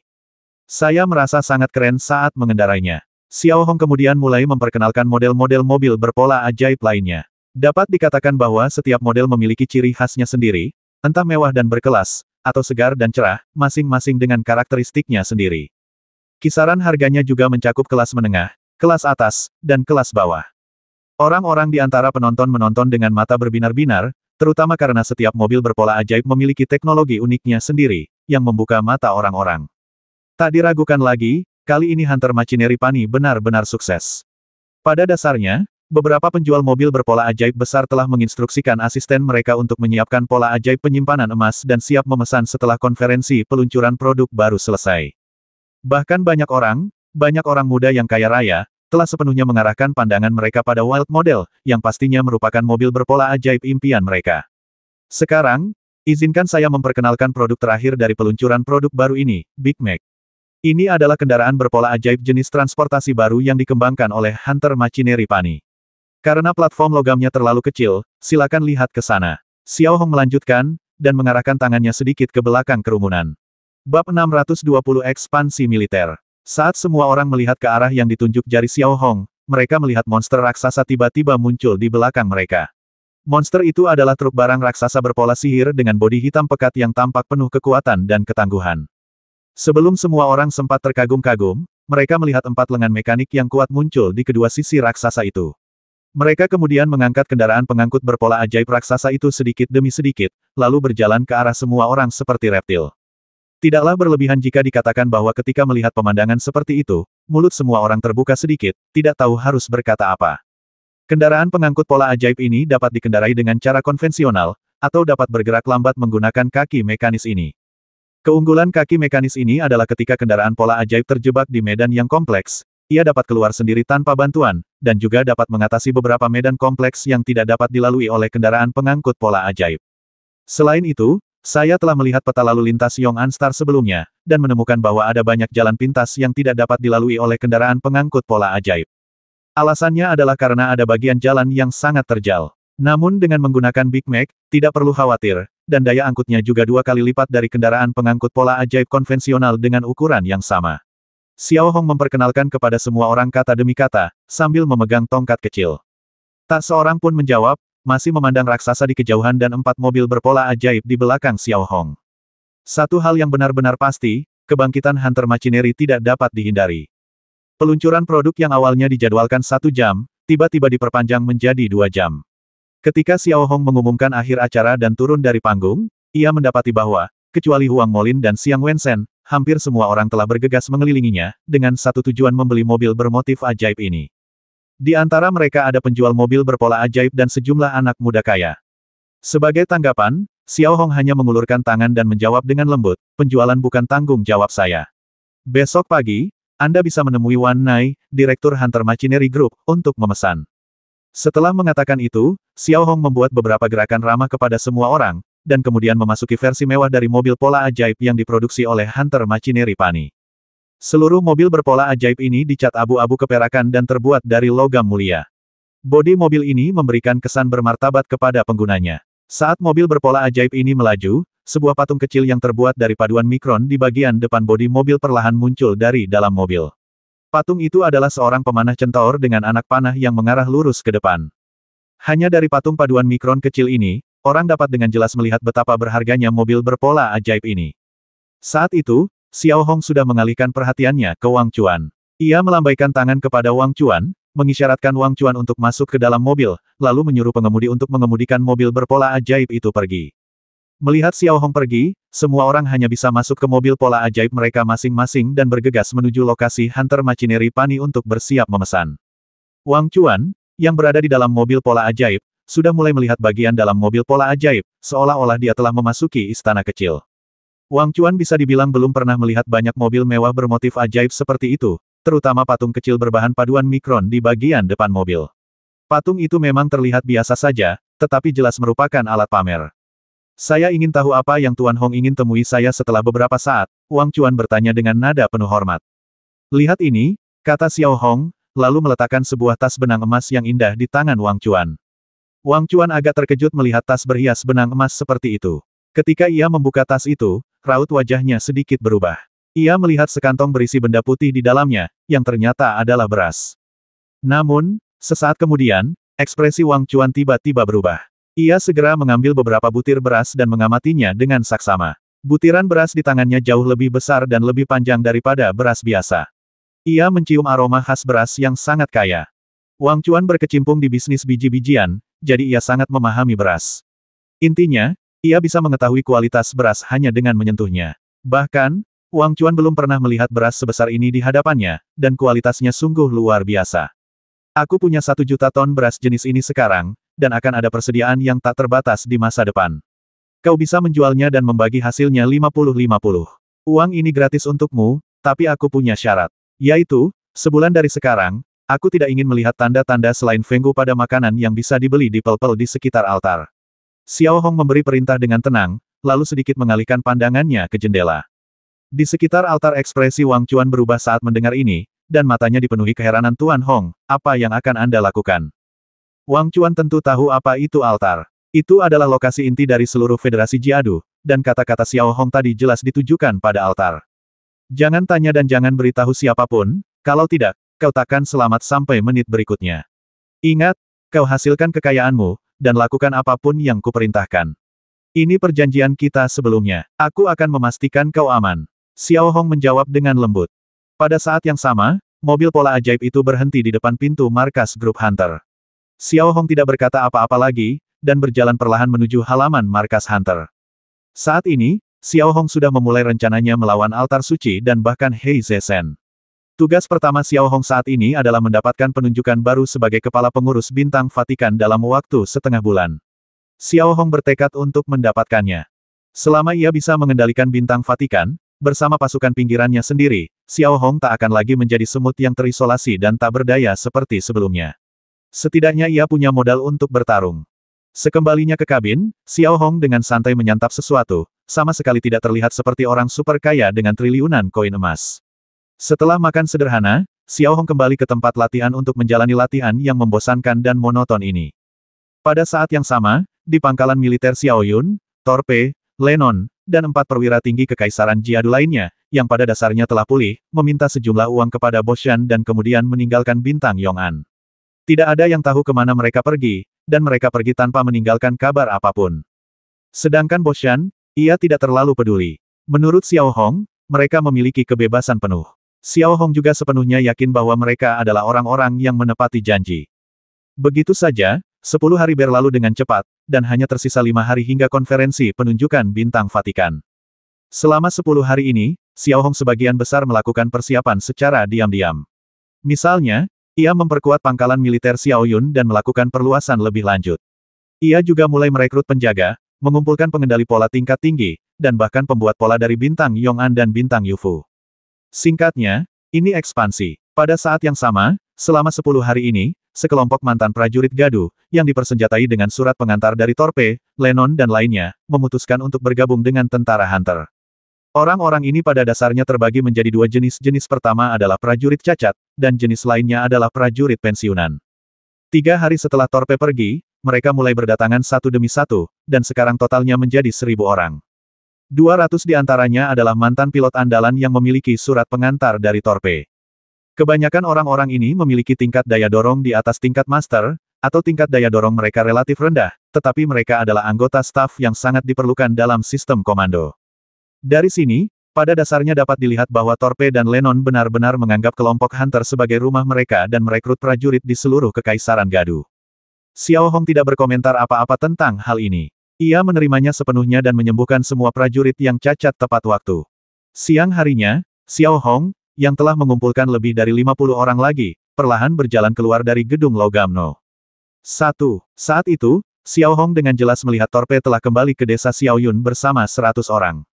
Para prajurit di belakang mereka pada dasarnya semuanya sama, mengenakan seragam Angkatan Udara Gadu Empire biasa, semuanya berkepala botak dan bermata tajam, yang membuat ketampanan Torpe terlihat sedikit ceroboh. Bos, Torpe sudah kembali. Torpe menghampiri Xiao Hong dan memberi hormat dengan hormat. Seperti yang sudah ia katakan sebelumnya, kondisi Torpe saat ini, kemampuannya untuk bergerak bebas seperti orang normal lagi, sepenuhnya berkat Xiao Hong. Siapa orang-orang ini? Xiao Hong melirik pilot Gadu di belakang Torpe dan bertanya. Mereka semua adalah bawahan setiaku sebelumnya, sama seperti Liga Assassinmu. Komandan Otto telah berjanji agar mereka mematuhi perintahku, jadi aku membawa mereka ke sini dan mereka telah menjadi pasukan pemburu. Namun, kalian telah mendapatkan lebih banyak petarung berpola sihir dari Federasi Ania sebelumnya. Torpe menjawab sambil tersenyum. Lebih gampang, pergi saja dan lihat kapal pengangkut pola sihir di pangkalan militer Xiao Yun. Kali ini, aku berencana mengerahkan total 1000 pesawat tempur pola sihir berperforma tinggi kepadamu, semuanya terbuat dari paduan mikron. Seperti yang kukatakan sebelumnya, kau beri aku kekuatan tempur, dan aku akan memberimu semua yang kau butuhkan. Xiao Hong juga tersenyum tipis dan berkata dengan lembut. 1000 pesawat. Tidaklah berlebihan jika dikatakan bahwa 1000 pesawat tempur pola ajaib dapat dianggap sebagai angkatan udara dari sebuah divisi tempur udara. Torpe sedikit terkejut bahwa Xiao Hong akan memainkan pertandingan sebesar itu. Kalau tidak salah, kalian hanya punya 300 pilot sekarang, jauh dari 1000. Selain itu, aku juga sudah membangun pangkalan angkatan udara yang besar untuk kalian di pegunungan dekat perusahaan transportasi antar bintang Hunter, tempat kalian bisa melatih pilot-pilot kalian, kata Xiao Hong lembut, lalu menepuk bahu Torpe dan pergi sendirian, meninggalkan Torpe yang sedikit linglung. Torpe akhirnya mengerti tujuan sebenarnya Xiao Hong mendirikan grup Hunter untuk memperluas kekuatan tempur. Tapi apa tujuan memperluas kekuatan tempur ini adalah pertanyaan besar di benak Torpe. Menyerang Kekaisaran Futan sepertinya tidak, dan Xiao Hong tidak perlu melakukannya.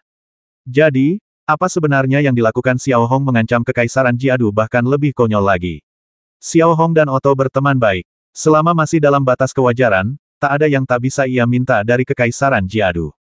Kalau bukan Kekaisaran Futan, atau Kekaisaran Gadu, siapa lagi? Torpe benar-benar orang yang cerdik. Sesaat kemudian, wajahnya memucat. Torpe membayangkan di mana letaknya, tetapi ia tak dapat mempercayainya.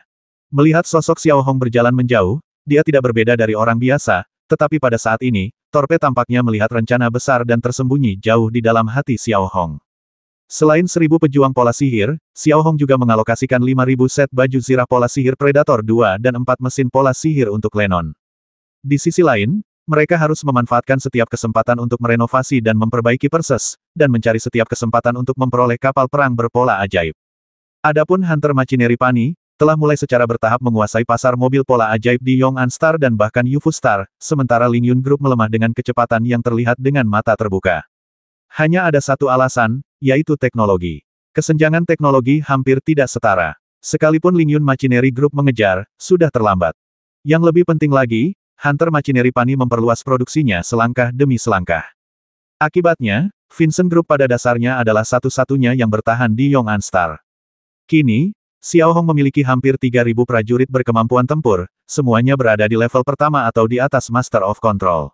Jumlah ini hampir setara dengan Legiun Beyond Grade A yang lengkap.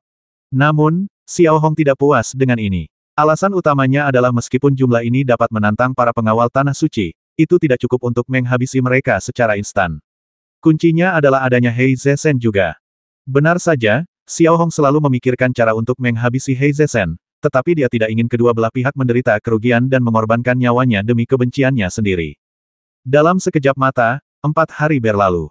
Hanya tinggal 1 hari lagi hingga pertemuan penunjukan di Vatikan Star. Di Vatikan Star, dan bahkan seluruh altar suci, ketegangan sudah mulai meningkat, terutama di antara kekuatan seperti Donglu dan bahkan kalangan lain di Vatikan Star. Hampir semua orang mulai aktif mempersiapkan diri pada saat ini, berharap untuk merebut kekuasaan di Vatikan Star. Jabatan terpenting di antara mereka tak diragukan lagi adalah jabatan Kepala Pengurus Vatikan Star. Nilai jabatan ini sudah jelas. Lingkaran manapun yang mendapatkan posisi ini pada dasarnya berarti orang-orang di lingkaran ini memiliki inisiatif mutlak terhadap Vatikan Star. Namun saat itu, semuanya tampak telah terselesaikan. Donglu telah berhasil menahan Xiao Hong dengan kuat melalui serangkaian cara yang tidak konvensional. Kini, posisi Xiao Hong dalam daftar pencapaian telah turun ke posisi ke-6. Adapun Donglu dan Zhao Kun, mereka berada di posisi pertama dan ketiga. Kedua posisi ini hanyalah dua posisi terpenting di Vatikan Star. Terlebih lagi, keduanya telah lama berada di posisi yang sama dan memiliki pemahaman diam-diam satu sama lain. Pada saat ini, Donglu berada di markas Vatikan Star, melaporkan situasi terkini kepada murid Amiro yang ke-14, Yunzong. Jangan khawatir, kakak senior Yunzong. Semuanya terkendali. Dalam 2 bulan terakhir, Xiao Hong hampir tidak bergerak. Dia benar-benar ditekan olehku. Dan dari apa yang kulihat, dia sudah lama tidak meninggalkan lembah Wanzun. Lagi pula, poin pencapaianku sudah mencapai 120.000. Masih ada 1 hari lagi. Xiao Hong tidak akan bisa melampauiku apapun yang terjadi. Tenanglah, kau dan kakak senior ketiga Hei Zesen, kata Donglu dengan wajah menyanjung dan penuh hormat. Itu yang terbaik. Kakak senior Hei Zesen sudah mengatakan bahwa meskipun bintang Vatikan adalah pel tingkat terendah di altar suci, pel ini sangat penting karena sering menjadi tuan rumah bagi beberapa tokoh besar dari Federasi Gadu. Kali ini, kesempatanmu untuk menunjukkan kemampuanmu telah tiba. Jika kau berhasil kali ini, Tuan Hei Zesen akan mempertimbangkan untuk memberimu air pengendali roh, kata Yunzong kepada Donglu dengan tenang dan nada merendahkan. Faktanya, peran yang dimainkan Yunzong di altar pada dasarnya adalah sebagai pelayan pribadi Kurosawa Sen, yang melakukan beberapa tugas sepele untuk Kurosawa Sen. Mendengar 3 kata air pengendali roh, raut wajah Donglu tiba-tiba berubah. Ia tentu saja mengerti arti benda ini bagi sosok setingkat master pengendali roh. Ini adalah kesempatan untuk terlahir kembali.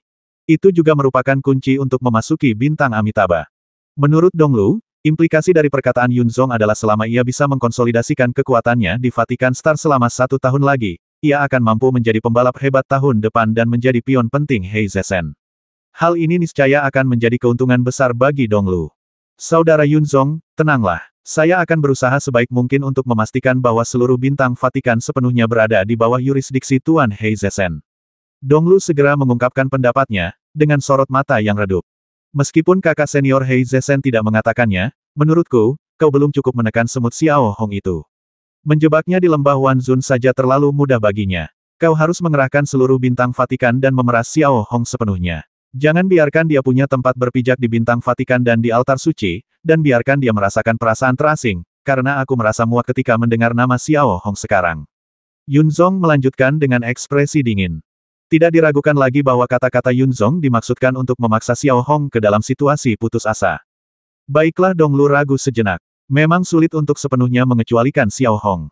Lagi pula, pemilik lembah Wanzun adalah Sakaya sendiri. Memang benar bahwa kekuatan sesungguhnya di tangan Sakaya jauh lebih kecil daripada Hei Zesen, tetapi ini tidak berarti kehadiran Sakaya di altar suci dapat diabaikan sepenuhnya, setidaknya tidak untuk saat ini.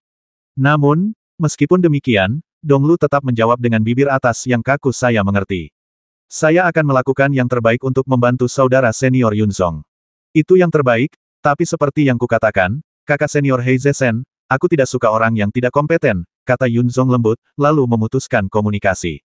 Melihat pemandangan Di Yun menghilang dari pandangannya, ekspresi gugup Donglu sedikit mereda, dan dia menyeka keringat di dahinya. Kemudian, ia kembali memperhatikan daftar pencapaiannya. Donglu masih memiliki 120.000 poin, dengan kokoh menempati posisi pertama. Xiao Hong masih memiliki kurang dari 90.000 poin. Dalam 2 bulan terakhir, poin pencapaian Xiao Hong tidak bertambah sama sekali. Saat ini, rencana Donglu adalah menunggu sampai besok untuk mengkonsolidasikan posisinya, lalu mencari cara untuk menekan Xiao Hong. Ada banyak cara untuk melakukan ini selama dia berkuasa, semuanya akan mudah. Ingat, mulai sekarang, perhatikan baik-baik setiap gerakan Xiao Hong, dan publikasikan lebih lanjut perilaku buruk Xiao Hong. Siapapun yang ingin bekerja sebagai pelayan atau bahkan orang luar di Vatikan Star, salah satu syaratnya adalah memutuskan hubungan dengan Xiao Hong, dan dalam penilaian tahunan, tambahkan pertanyaan, yaitu apakah Xiao Hong adalah evil. Jawabannya adalah ya, itu jawaban yang benar. Jika tidak, mereka akan dikeluarkan dari Vatikan Star. Donglu merenung sejenak dan memberi instruksi kepada bawahannya. Akibatnya, gerakan budaya yang mengkritik Xiao Hong diluncurkan di seluruh bintang Vatikan. Beberapa hamba yang tidak membedakan mana yang benar dan mana yang salah, atau yang bersikap ral, seringkali secara alami ikut mengkritik demi mempertahankan pekerjaan mereka. Ini adalah bentuk penindasan spiritual. Beberapa hal memang seperti ini. Jika kamu mengutuk seseorang sekali, mungkin tidak akan terjadi apa-apa dan kamu masih bisa mengerti alasannya. Tetapi jika kamu mengutuk seseorang 100 atau 1000 kali, orang-orang akan kehilangan kejernihan awal mereka dan mengumpat akan menjadi naluri. Kurung buka kurung tutup. Ini juga yang disebut sebagai semacam perbudakan ideologis. Yang lebih mengerikan lagi adalah tidak ada seorang pun yang menghentikan pengekangan ideologis yang tidak manusiawi ini, karena di seluruh bintang Vatikan, siapapun yang memiliki sedikit kekuasaan pada dasarnya adalah orangnya Kurosawa Sen, atau takut pada Kurosawa Sen. Pada saat ini, altar berubah sedikit demi sedikit. Di saat yang sama, Xiao Hong di lembah Wanzun secara alami dapat merasakan sikap orang-orang di Vatikan Star terhadapnya. Namun, Xiao Hong tidak peduli. Kini Xiao Hong telah menyadarinya. Jika para antek Vatikan Star yang bodoh, oportunis, dan sukarela itu mengaku benar, maka Xiao Hong bersedia menjadi evil. Pada saat ini, Xiao Hong tampak tenang dan berkonsentrasi di dalam ruangan, membuat pola pertempuran tingkat kelima yang dirancang khusus untuk dirinya sendiri sebagai pengemudi utama. Segalanya telah dilakukan untuk mempersiapkan rapat janji temu besok. Karena Xiao Hong sekarang punya banyak uang, prinsip yang ia pegang teguh saat membuat pola pertempuran ini adalah menggunakan semua keahliannya dan sebanyak mungkin material super berharga untuk membangun pola pertempuran berperforma super tinggi. Hanya untuk pola pertempuran ini, material yang dibutuhkan Xiao Hong mencapai 1 juta koin emas, yang pada dasarnya 5 kali lipat dari pola pertempuran tingkat master biasa. Bahkan bahan yang paling tidak mencolok pun memiliki kualitas terbaik. Meskipun Xiao Hong tetap tenang saat menciptakan pola pertempuran ini, kebencian yang tak berujung terpendam di hatinya. Oleh karena itu, cahaya dingin sering terlihat berkilat di matanya yang damai. Pola sihir yang sedang dibuat Xiao Hong saat ini disebut badai es. Pola ini diciptakan oleh Xiao Hong berdasarkan inspirasi untuk serangan pola cahaya di Kambrium. Ciri utamanya adalah intensitas dan frekuensi serangan yang tidak normal. Rasanya seperti ratusan senapan berpola ajaib yang ditembakkan dengan kecepatan tinggi secara bersamaan. Selama lawan terkena, asalkan perbedaan levelnya tidak terlalu jauh, pasti akan memberi lawan kesempatan untuk bernapas.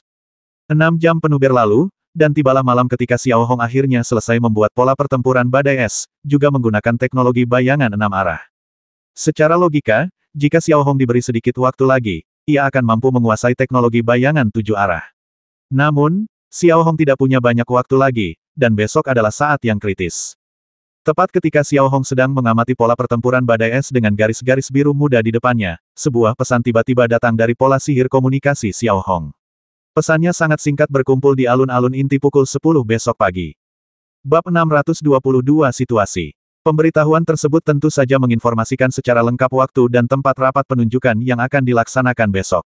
Faktanya, alun-alun inti itu juga merupakan tempat memalukan bagi Xiao Hong.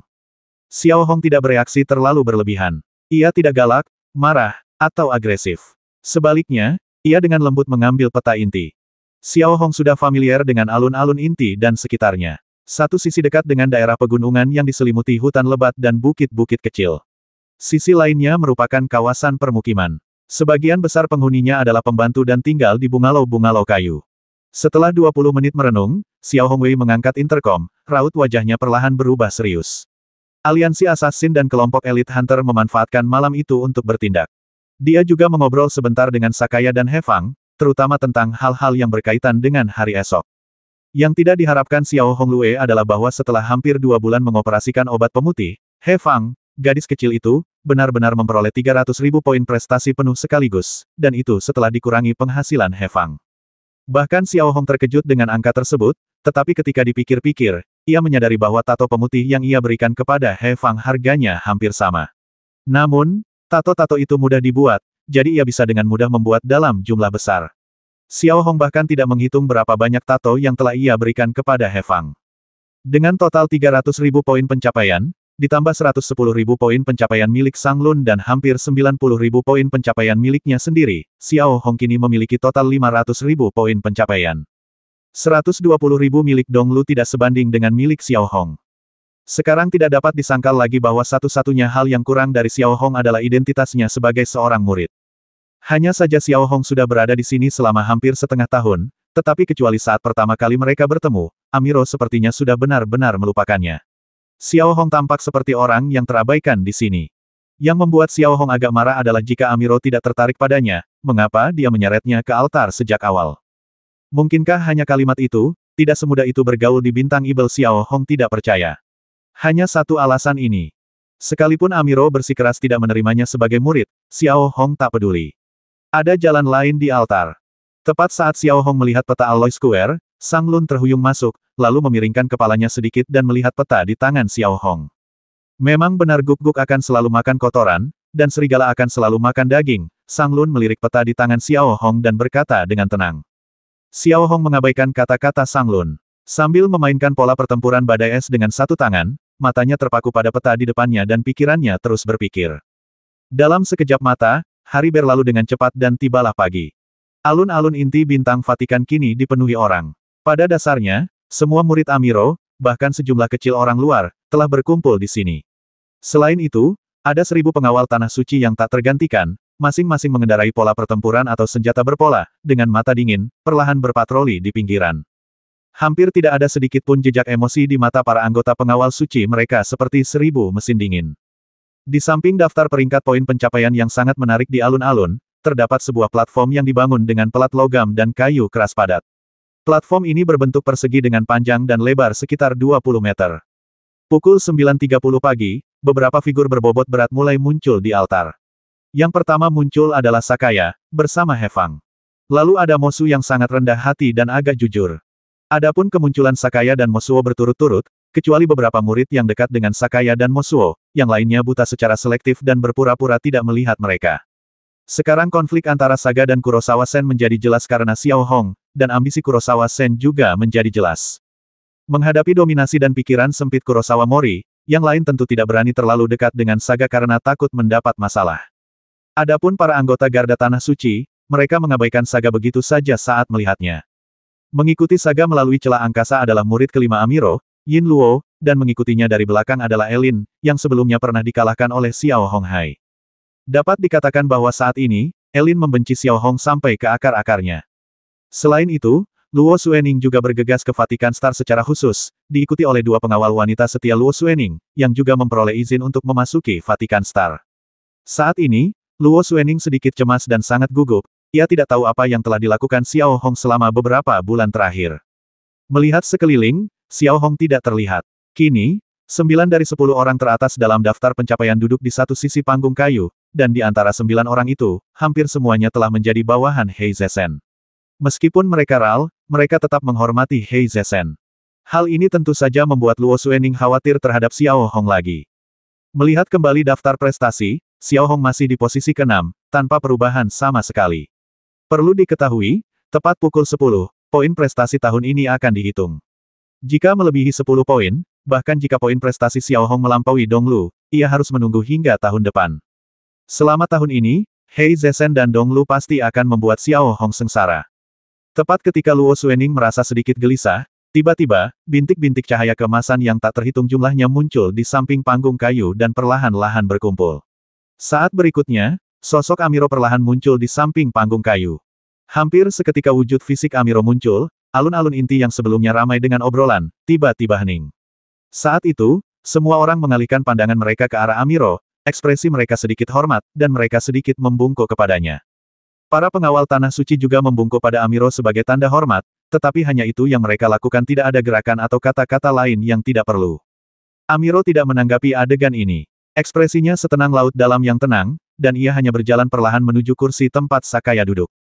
Sakaya tentu saja membungkuk dalam-dalam, tetapi raut wajahnya masih penuh ketegasan. Ia tahu betul betapa sulitnya masalah selanjutnya. Sebenarnya, kehadiran Amiro sudah tak terelakkan. Lagi pula, Kepala Vatikan Star dan para pengawas lainnya telah diangkat kembali. Untuk urusan sebesar ini, jika Amiro tidak muncul, rasanya terlalu tidak masuk akal. Namun, tak lama setelah Amiro muncul, sebuah retakan ruang berwarna abu-abu kehitaman tiba-tiba muncul di sisi lain platform kayu. Hampir pada saat retakan ruang abu-abu itu muncul, alun-alun inti yang awalnya terasa damai tiba-tiba dipenuhi atmosfer yang sangat muram. Detik berikutnya, Kurosawa Sen, dengan ekspresi serius dan dingin, mengenakan jubah hitam berhias benang emas, perlahan keluar dari celah ruang angkasa. Yunzong mengikutinya, yang juga memasang ekspresi serius. Salam untuk saudara senior ketiga yang terhormat. Hampir pada saat Kurosawa Sen muncul, ada 1000 pengawal kuil, berteriak keras dan setengah berlutut di tanah. Tidak hanya itu, bahkan para pengikut Amiro yang berkumpul di alun-alun pun membungkuk, hampir membentuk sudut 90 derajat. Dalam sekejap, seluruh alun-alun menjadi sunyi senyap. Ketika Saga, yang duduk di kursi depan, melihat pemandangan ini, matanya tak kuasa menahan diri untuk bergerak, dan secercah kengerian melintas di matanya. Apa sebenarnya arti pemandangan ini? Bagaimana mungkin Saga tidak tahu? Artinya, rasa takut dan hormat orang-orang ini terhadap Kurosawa Sen tampaknya telah mulai melampaui Amiro. Ini jelas bukan pertanda baik. Meskipun banyak orang ini takut akan metode kejam dan kekuatan luar biasa Kurosawa Sen, yang lebih penting adalah kekuatan Kurosawa Sen di altar semakin kuat. Amiro, yang secara simbolis duduk di kursi kayu, tidak menunjukkan banyak perubahan ekspresi dalam situasi ini. Ia hanya duduk diam tanpa memperhatikan reaksi orang-orang di sekitarnya. Menatap Kurosawa Sen lagi, ia melihat semua orang di alun-alun inti telah tunduk padanya. Raut puas di wajahnya semakin menjadi. Menurut Kurosawa Sen, inilah kekuatan. Kemudian Kurosawa Sen perlahan berjalan ke sisi Hiro, lalu membungkuk ringan, sambil berkata, "Tuan." Ini dianggap sebagai salam, lalu dia duduk di kursi kayu agak jauh dari Amiro, dengan cahaya tajam tak berujung di matanya. Pada saat yang sama, saat Heize Sen duduk, para murid dan bahkan anggota pengawal Tanah Suci di belakangnya berdiri dengan hati-hati. Seluruh alun-alun inti masih sunyi. Moso, yang duduk di sebelah Amiro, saat itu berkeringat tipis di dahinya. Moso punya firasat samar bahwa pertemuan janji temu ini sepertinya akan menjadi pemicunya. Jika tidak ditangani dengan baik, altar akan meledak dan perdamaian sebelumnya akan hancur total. 9.50. Hanya tersisa 10 menit sebelum penerimaan kembali takdir dimulai. Sesuai aturan, penyelesaian tahunan akan dilakukan pukul 10. Orang yang bertanggung jawab atas proses serah terima itu tak lain adalah murid kelima Amiro, Yin Luo. Saat itu, Yin Luo berada tak jauh dari Heize Sen. Ia melirik pola sihir waktu dan berkata kepada Elin di sampingnya, "Pergilah." Elin tentu saja mengerti maksud Yin Luo. Setelah mengangguk dengan nada menyanjung, ia memasang tampang yang mengesankan, perlahan-lahan berjalan mengitari Yin Luo, dan melangkah menuju panggung kayu. "Saudara Yin Luo, saya merasa sangat terhormat dipercaya untuk memimpin rapat pelantikan ini," kata Elin lantang, sambil melirik 10 emblem administratif di samping panggung kayu. Emblem lambang ini dikumpulkan dari Donglu dan yang lainnya, mewakili berbagai tingkat wewenang. Ada yang besar dan ada yang kecil, yang terbesar tentu saja merupakan wewenang administratif manajer umum Vatikan Star. Bab 623 muncul. Menghadapi Elin yang berjalan menuju podium, semua orang di alun-alun saling berpandangan, dan firasat buruk muncul di hati mereka. Adapun Yin Luo, saat ini ia melirik ke arah tempat duduk Donglu. Donglu dan bahkan Zhao Kun berbaris dalam satu baris, juga diurutkan berdasarkan tingkat poin pencapaian. Tinggal kurang dari 5 menit lagi sampai jam 10. 3 teratas adalah Donglu, Mo Xiuxi, dan Zhao Kun. Kalau tidak ada hal tak terduga, nama-namanya sudah hampir pasti, lanjut Elin. Ia melirik kursi ke-6 yang kosong, sekilas rasa jijik dan dendam melintas di wajahnya. Kursi itu milik Xiao Hong. Xiao Hong tak kunjung muncul, dan kesan pertama Elin adalah ia takut bertemu dengan kakak senior Heize Sen. Lagi pula, Xiao Hong pernah diganggu habis-habisan oleh Heize Sen terakhir kali. Kerumunan di bawah pun mulai merendahkan suara mereka. Pikiran mereka serupa dengan Elin. Menurut mereka, luapan amarah Xiao Hong sebelumnya hanyalah kedok keberanian, yang tampak tak kenal ampun. Sebenarnya, ia sangat ketakutan. Ketidakhadirannya kali ini seolah-olah merupakan upaya untuk menghindari Kurosawa Mori. Dengan kesan ini yang tertanam kuat di benak mereka, kebencian semua orang terhadap Xiao Hong secara alami semakin menjadi-jadi. Donglu, yang duduk di sisi panggung kayu, memandangi pola ajaib waktu. Sebelumnya ia sedikit gugup, tetapi kini ia menjadi sangat bangga. 5 menit lagi, berdasarkan pembagian poin pencapaian di depannya, Donglu akan kembali menjadi pengurus dan bos Vatikan Star yang tak terbantahkan. Lagi pula, apa yang bisa dia lakukan dalam 5 menit? Donglu kehilangan kata-kata. Zhao Kun dan orang lain juga mulai terlihat santai dan puas diri saat ini, terutama karena Xiao Hong belum muncul. 3 menit, Xiao Hong masih belum muncul. Tampaknya Xiao Hong menyerah atas inisiatifnya sendiri dan mungkin bahkan tidak berani menunjukkan wajahnya. Tinggal 3 menit lagi. Sepertinya peringkat-peringkat prestasi sudah ditentukan dan tak terbantahkan. Jadi sekarang. Tunggu sebentar. Sebelum Elin menyelesaikan kalimat terakhirnya, sebuah suara berat tiba-tiba terdengar dari kejauhan. Suaranya tidak keras, tetapi sangat jelas terdengar di telinga semua orang.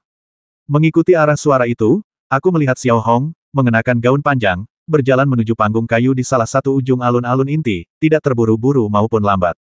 Melihat pemandangan ini, semua orang awalnya tercengang, tetapi setelah bereaksi, raut wajah mereka dipenuhi rasa jijik. Apa yang akan terjadi jika Xiao Hong, yang tadinya enggan muncul sekarang? Elin, yang berdiri di atas panggung kayu, tentu saja dapat melihat Xiao Hong dari ketinggian. Mengingat kekalahan yang dideritanya di tangan Xiao Hong terakhir kali, ia menjadi marah dan mengabaikan Xiao Hong sepenuhnya, memperlakukannya seolah-olah ia udara. Ia kemudian mulai berbicara pada dirinya sendiri, sekarang saya nyatakan bahwa pengurus Vatikan Star tahun ini masih. Sebelum Elin sempat menyelesaikan sisa kata-katanya, raut wajahnya sedikit berubah. Saat itu, poin pencapaian Xiao Hong mulai bertambah gila-gilaan seperti stopwatch. Hanya dalam beberapa detik, Zhao Kun terbunuh, lalu Pusiusi. Orang-orang yang awalnya penuh dengan penghinaan terhadap Xiao Hong juga dapat dengan jelas melihat perubahan dalam poin pencapaian Xiao Hong, dan ekspresi penghinaan mereka membeku hampir dalam sekejap. Bahkan Kurosawa Mori, yang duduk di barisan depan dengan ekspresi dingin dan penuh dendam, terdiam sejenak. Ia tak pernah menyangka semuanya berjalan mulus dan hampir berhasil, tetapi tiba-tiba sesuatu yang tak terduga terjadi. Melihat para murid yang sebelumnya memandang Xiao Hong dengan jijik, mata mereka kini dipenuhi dengan keheranan. Terutama Donglu, yang duduk di ujung paling kiri kursi, melihat bahwa ia telah dikalahkan sepenuhnya oleh Xiao Hong di posisi teratas, dan poin pencapaian Xiao Hong terus bertambah dengan cepat. Ia tak kuasa menahan diri untuk tidak membeku di tempat, matanya melebar, dan wajahnya dipenuhi rasa tak percaya. Bagaimana ini bisa terjadi? Donglu tak kuasa menahan diri untuk bertanya-tanya. Secara logika, semua cara Xiao Hong untuk mendapatkan poin prestasi telah dihalangi oleh Donglu.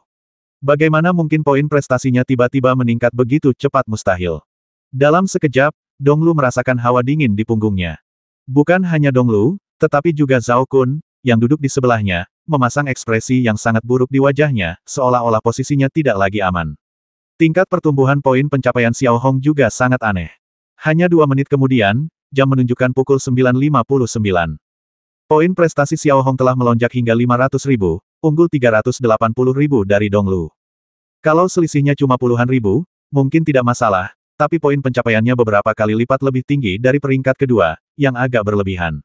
Kalau Donglu dipaksa jadi gubernur Vatikan Star, lantai 8 pasti bakal jadi bahan tertawaan semua orang. Kualifikasi apa yang kamu punya, Donglu? Kurosawa Sen juga memikirkan hal yang sama, dan ia tak kuasa menahan diri untuk menyipitkan matanya sedikit. Aura pembunuh langsung membuncah, dan hatinya dipenuhi kebencian yang tak tertandingi. Ia tak percaya Xiao Hong, semut seperti itu, tak mau bertobat. Beraninya ia keluar dan merusak kebaikannya. Orang pembawa sial, kejahatan ini tak termaafkan. Di sisi lain, Xiao Hong masih tidak banyak bereaksi, tatapannya tenang dan dingin, lalu perlahan berjalan ke sisi kiri Donglu. Ia mengangkat lengannya sedikit dan merentangkannya. Kemudian, cahaya terang memancar dari telapak tangannya, dan sesaat kemudian, kursi kosong ke-6 langsung tertarik oleh tangan Xiao Hong. Xiao Hong kemudian meletakkannya tepat di sebelah kiri Donglu dan perlahan duduk. Dengan ini, baik dalam daftar prestasi maupun urutan tempat duduk, Xiao Hong telah menjadi nomor 1 yang tak terbantahkan. Donglu, yang berdiri di samping Xiao Hong, melirik Xiao Hong sekilas, raut wajahnya jelas menunjukkan kebencian yang tak berujung. Kalau saja tidak di depan umum dan Amiro tidak ada, Donglu benar-benar ingin menghajar Xiao Hong sampai mati di tempat. Tidak dapat dipungkiri bahwa pada saat ini, kemunculan Xiao Hong secara langsung mengganggu rapat janji temu yang memang sudah tidak dapat dipungkiri lagi. Elin, yang berdiri di atas panggung kayu, agak bingung saat itu dan tidak tahu harus berbuat apa. Awalnya ia berpikir bahwa mengumumkan pengangkatan gubernur bintang Vatikan secara langsung adalah hal yang sangat mulia, tetapi sekarang menjadi dilema. Bagaimana cara mengumumkannya? Tak seorang pun punya gambaran yang jelas. Apakah itu Donglu lalu? Apakah 500.000 poin pencapaian Xiao Hong hanya pamer? Jika itu Xiao Hong, hampir sebagian besar orang yang berpihak pada Hei Zesen tidak akan setuju, apalagi Xiao Hong hanyalah orang luar. Xiao Hong, melihatmu datang terlambat, kurasa kau pasti telah mengutak-atik sesuatu. Aku benar-benar curiga kau curang dan poin prestasimu palsu. Donglu tiba-tiba berbicara kepada Xiao Hong dengan ekspresi tegas dan sedikit galak. Prestasi Xiao Hong benar-benar menekan Donglu, membuat posisi manajer umum tak lagi dalam jangkauannya. Lebih penting lagi, semua janji yang ia buat kepada Hei Zesen sebelumnya, bahwa ia akan menghancurkan Xiao Hong, kini menjadi omong kosong dan kebohongan. Tak terbayangkan kesan buruk macam apa yang akan ditimbulkan hal ini pada Hei Zesen. Xiao Hong tidak menjawab. Ia melirik Donglu, tersenyum tipis, lalu memberi isyarat tolong, mengisyaratkan ia boleh memeriksanya sesuka hati. Melihat Donglu, ia juga tidak sopan. Ia mulai mengelola pola sihir melalui informasi di tangannya dan memeriksa poin pencapaian Xiao Hong satu persatu. Sumbernya jelas dalam sekejap. Ia menjabat sebagai asisten Sang Lun dan membantu meneliti teknologi baru, menghasilkan 110.000.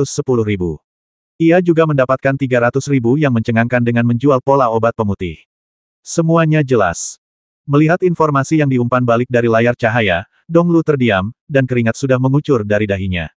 Ya, dia dapat mengendalikan seluruh bintang Vatikan, tetapi dia tidak dapat mengendalikan Sanglun, apalagi bintang Wujue. Untuk sesaat, dengan munculnya Xiao Hong, seluruh alun-alun inti menjadi sunyi. Xiao Hong, poin pencapaianmu memang tinggi, tapi apa gunanya menurut aturan altar, orang luar biasa tidak memenuhi syarat untuk menduduki posisi pengawas di Vatikan Star, apalagi kepala pengurus. Hei Zesen, yang sedang duduk di kursi kayu, tiba-tiba berkata pelan. Ketika kata-kata ini sampai ke telinga semua orang, mereka tak kuasa menahan rasa dingin yang langsung menusuk hati mereka. Jadi, Elin, tahukah kau bagaimana cara mengumumkannya? Hei Zesen menatap Elin, lalu berbicara dengan suara berat, memancarkan aura keagungan tanpa amarah. Saya mengerti, saudara ketiga. Mendengar ini, bibir Elin sedikit melengkung, dan ia sudah mengerti apa yang sedang terjadi.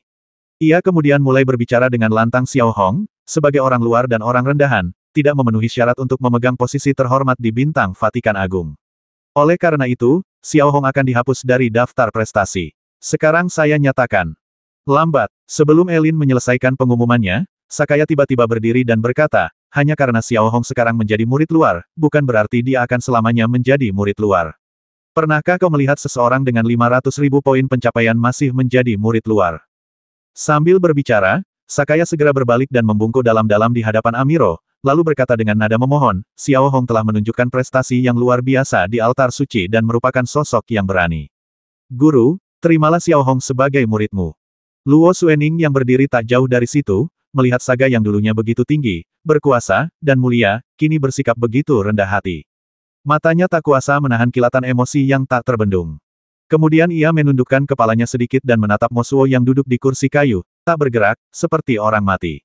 Ia menyipitkan mata sedikit, lalu mengulurkan jari-jarinya yang ramping dan mencubit lengan Mo Suo. Merasakan nyeri di lengannya, Mo Su tak kuasa menahan diri untuk bergerak, lalu mengalihkan pandangannya ke Luo Xuening.